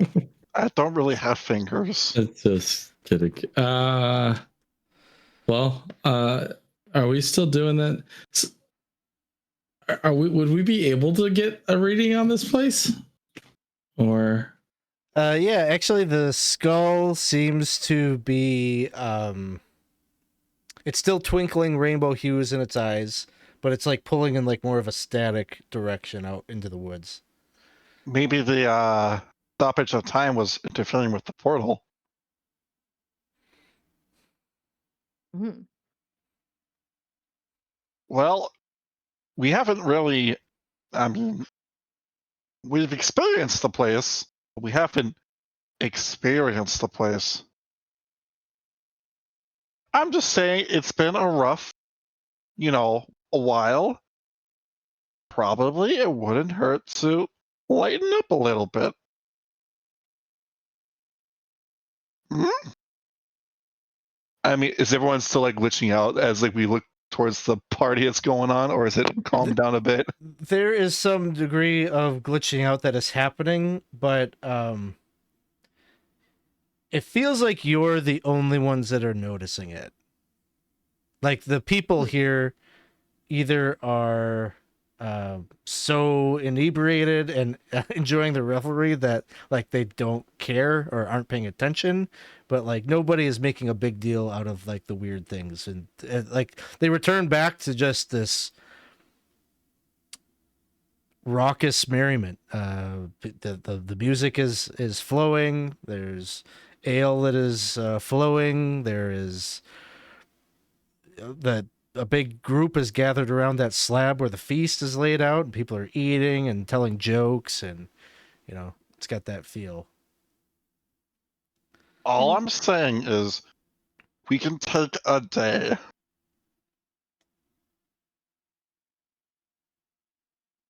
That was nice. I All the mean, talk of multiple timelines had my head spinning. yeah, that was a lot.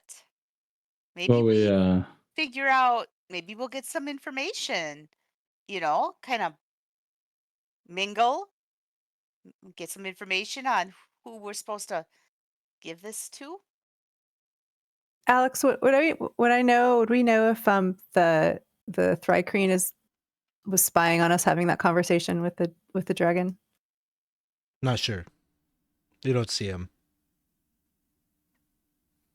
Probably very good at hiding. Could You just I, have to assume he's always watching. right?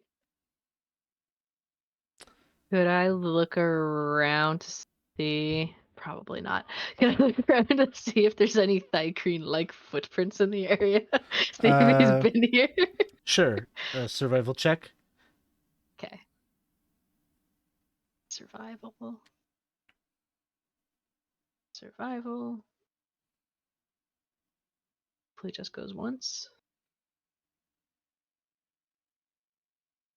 15. Now 15. you're searching around in Sylvania, like the town, or are you going to go out into the woods and search about? If people are willing to follow, I feel like Clack would assume he'd be on the outskirts because they've never seen him in a town. So he would want to go on the outskirts.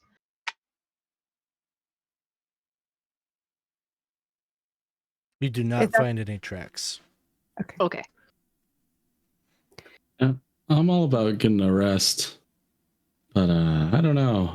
I feel it's weird. I don't know. Maybe we go to the portal and take a break near there. Yeah, I don't feel like I want to rest around this strange party. It looks like it could be such a great party, except for all the stuff that's not great. If it wasn't doing the stuff it was doing. As you're loitering about, like there's definitely like satyrs coming up to you, thrusting goblets into your hands, and like people that are like bringing like leis of flowers and like throwing them over your necks. You know, like it is a nonstop with this kind of thing. Like you probably could not rest in the town. Like no one would let you rest.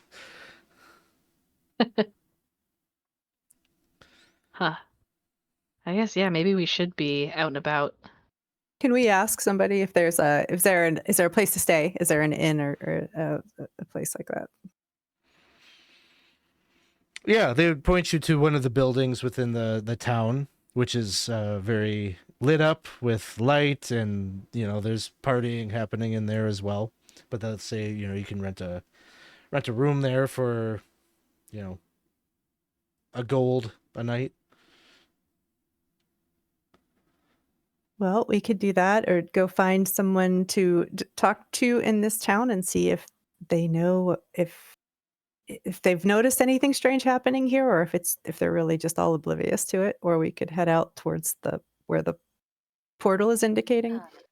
Didn't our friend Raisin, that's not right, but didn't he say something about the spirits that I'm not really good with names, but there's spirits in charge of this place, right? That run this place? Maybe they'd know something about this necklace.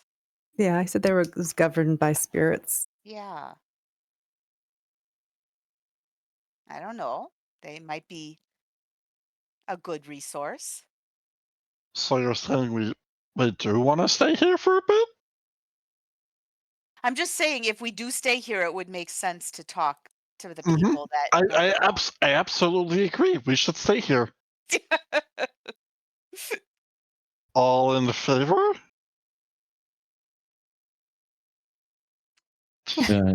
I'm No one? kind of ambivalent. I really want to find. If you want to stay and Come on, guys! I haven't been to a party in like 20 years. Come on.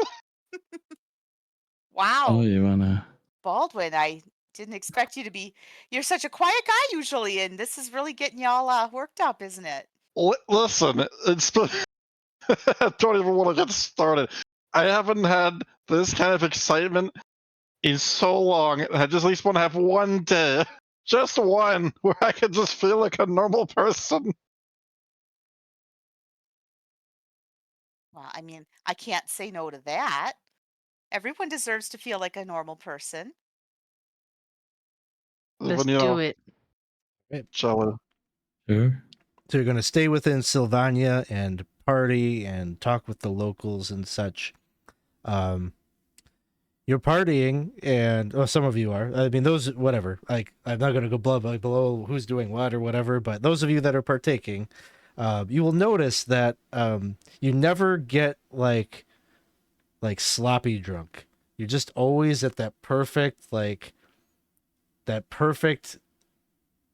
elevated mood.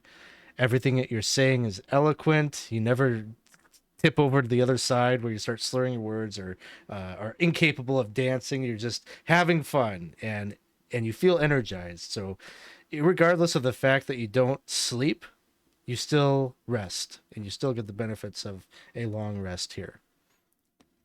Cool. Some of you have questions. Like I said, I would like to just narrate through this, like broad strokes. If there's something that you want to ask the locals, just let me know or vocalize that now. Like, this is what my character will be asking people about, throughout this merriment or whatever. And I'll answer your question to the best of the locals' ability to do so.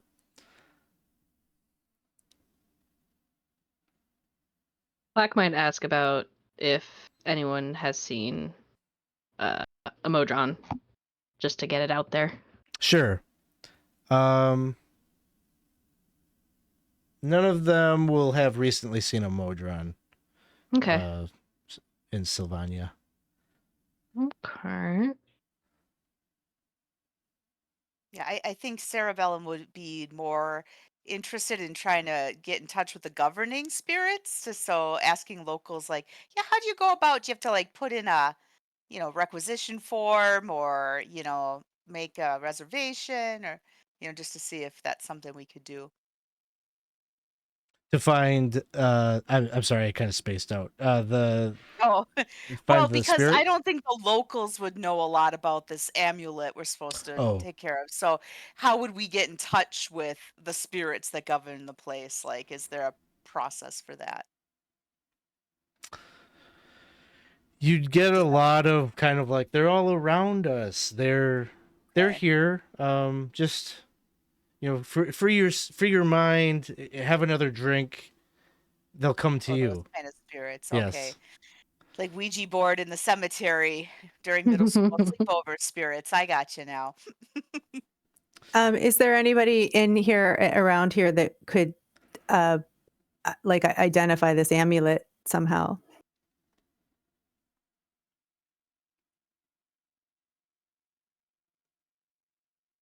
Roll me a d20. I'll just say this is a percent chance if there's somebody that has the identify spell.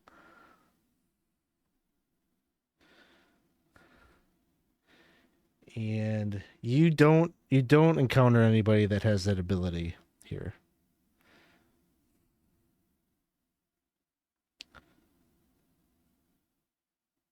Most people, when you hold it up, take a few steps back, like, ugh. And, nobody likes looking at this thing, and everyone's a little bit repulsed by it, as you all were. Basil would be like, I know, right? It's weird. Does the baby Zillon respond to it at all if I hold the the file up to it? Does it A little bit. He looks at it and almost like despairingly, "Oh God, put it." Okay.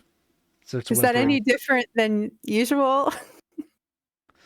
A little bit more accentuated, maybe, or exaggerated. Does Zillon look like they're changing at all, or are they holding steady? They're holding steady, yeah. So I wonder if you put it the necklace in your pack then, Zilloff. Like, do you think the person that brought Zillon to us might know something about this amulet? Yeah, but I'm not sure. Make They were able to just. Oh, Zilloff, make an insight check. sure.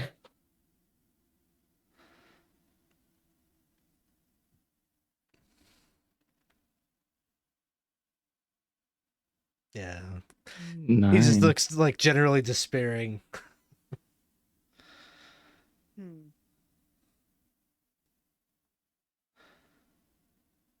This is gonna be a stumper. Wait, what what were those folks in the beginning who had the walking tower library?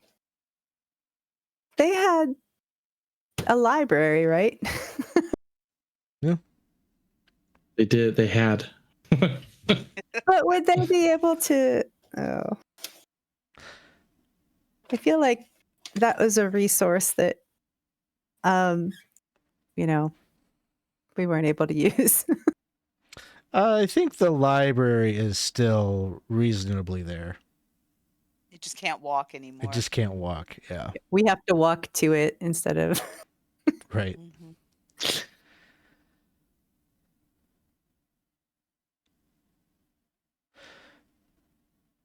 Well, I think just given the time, we'll say that, if there's things that you want to ask people in Sylvania more about, just let me know in the chat. But I think just to speed us along so we can start the next session on kind of a clean note, Clack, would you seek out the portal and want to make a recording?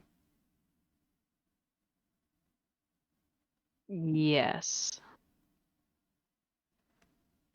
You'd find the portal at the base of a really, really oversized oak tree. Mhm. And it's kind of embedded in like just a hole right at its roots where this portal would open up into Arborea. But you're able to bring the Mimir over and it'll sync up with that gate and then present itself to you for a recording or an impression. Our time here was short, but it's a place of vibrant energy, partying, lots of partying. And a helpful pearly dragon.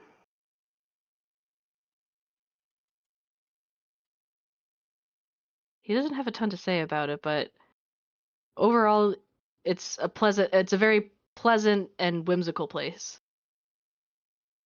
It accepts the recording and returns back to neutral. And I think with that, we will call this the end of this session of Turn of Fortune's Wheel. Thanks everyone for hanging out. Corey, I'm going to redeem the DM a reroll just because I didn't use it, so I'll give you your points back on that. Get me one next time. All right, and we always end our sessions with gratitude. Sharing with one another something that made this session special or memorable for you. So I'll just open it up to you all for that. I like how Robyn brought in Schrodinger's cat. I like how we're able to like weave it into like everything we're doing. Like I always enjoy hearing the ways that you bring in like earth stuff and like make it make sense.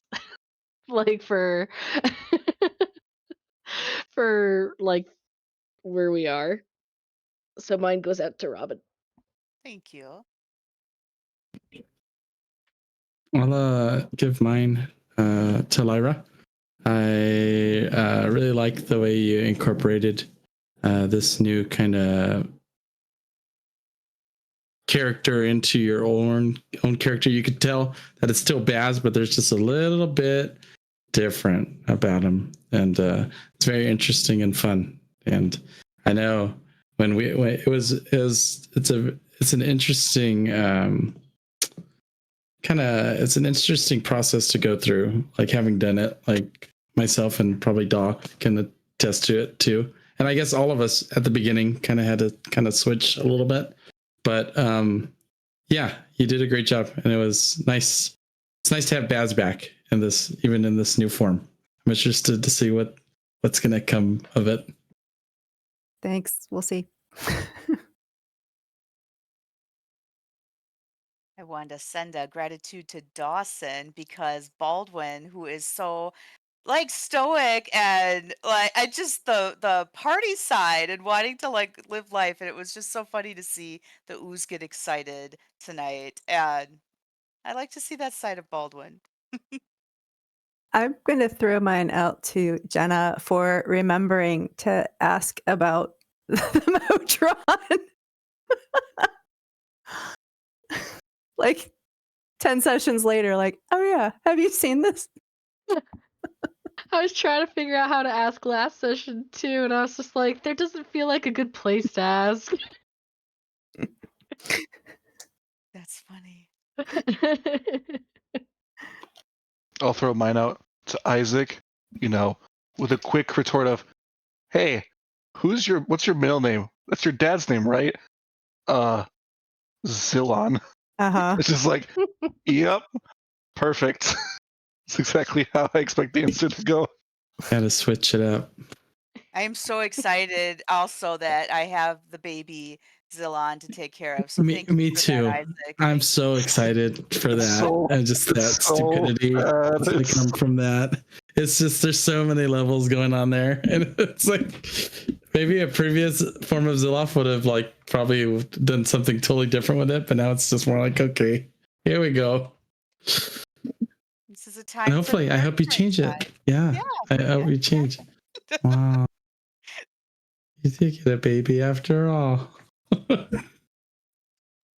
think my standout moment was I really enjoyed Jenna's interaction at the first gate, and the way that your character answered the questions there, I think was like you couldn't have given probably a better answers to that particular NPC. So there was like no question. This is just there's no check needed. Like you nailed it from your experiences and observations in Faunel. So that was great. I like that gate. I felt particularly proud of that gate. I was like, yeah, this is a good one. Well, I think that will do it for us. Any final thoughts, comments, ideas? As I'm going to look for someone to raid here. Yeah, Alex, what's coming up on the schedule? I noticed that there's a name on Saturday that I'm not too familiar with. Yeah, there's a couple of things. In our Discord server tomorrow night, we're going to have a Dune watch party, mostly because I've never seen the new Dune movie, and everyone's talking about Dune 2. So at 8 p.m., you can come hang out with us. We'll be sitting in one of the watch party rooms watching that. Here's the link to Discord if you need that in the chat. Friday night, we've got Walking Dead with Casey, and a lot of us are the players in that. So that'll be fun. 8 p.m. on Friday.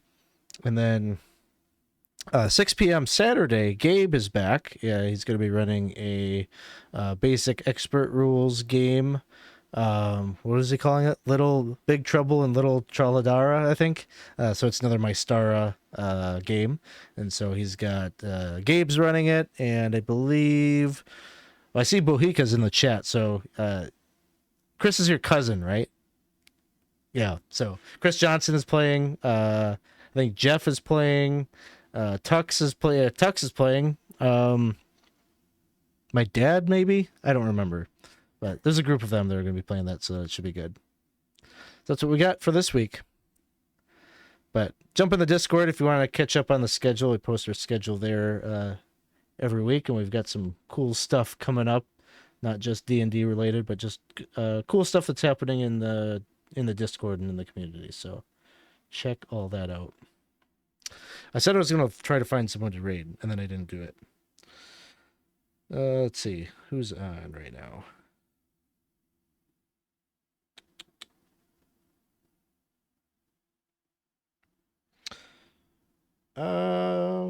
We'll go... Well, you know what? Midwest Miniature Guy is on, and we haven't rated him for a while. His wife played in the Witchlight campaign, so let's go see what he's painting and up to tonight. Thanks, everybody. We'll catch you next time. Thanks for hanging out. Thank you. See ya, Bahika. See you later, Tux. Thanks for hanging out. See ya.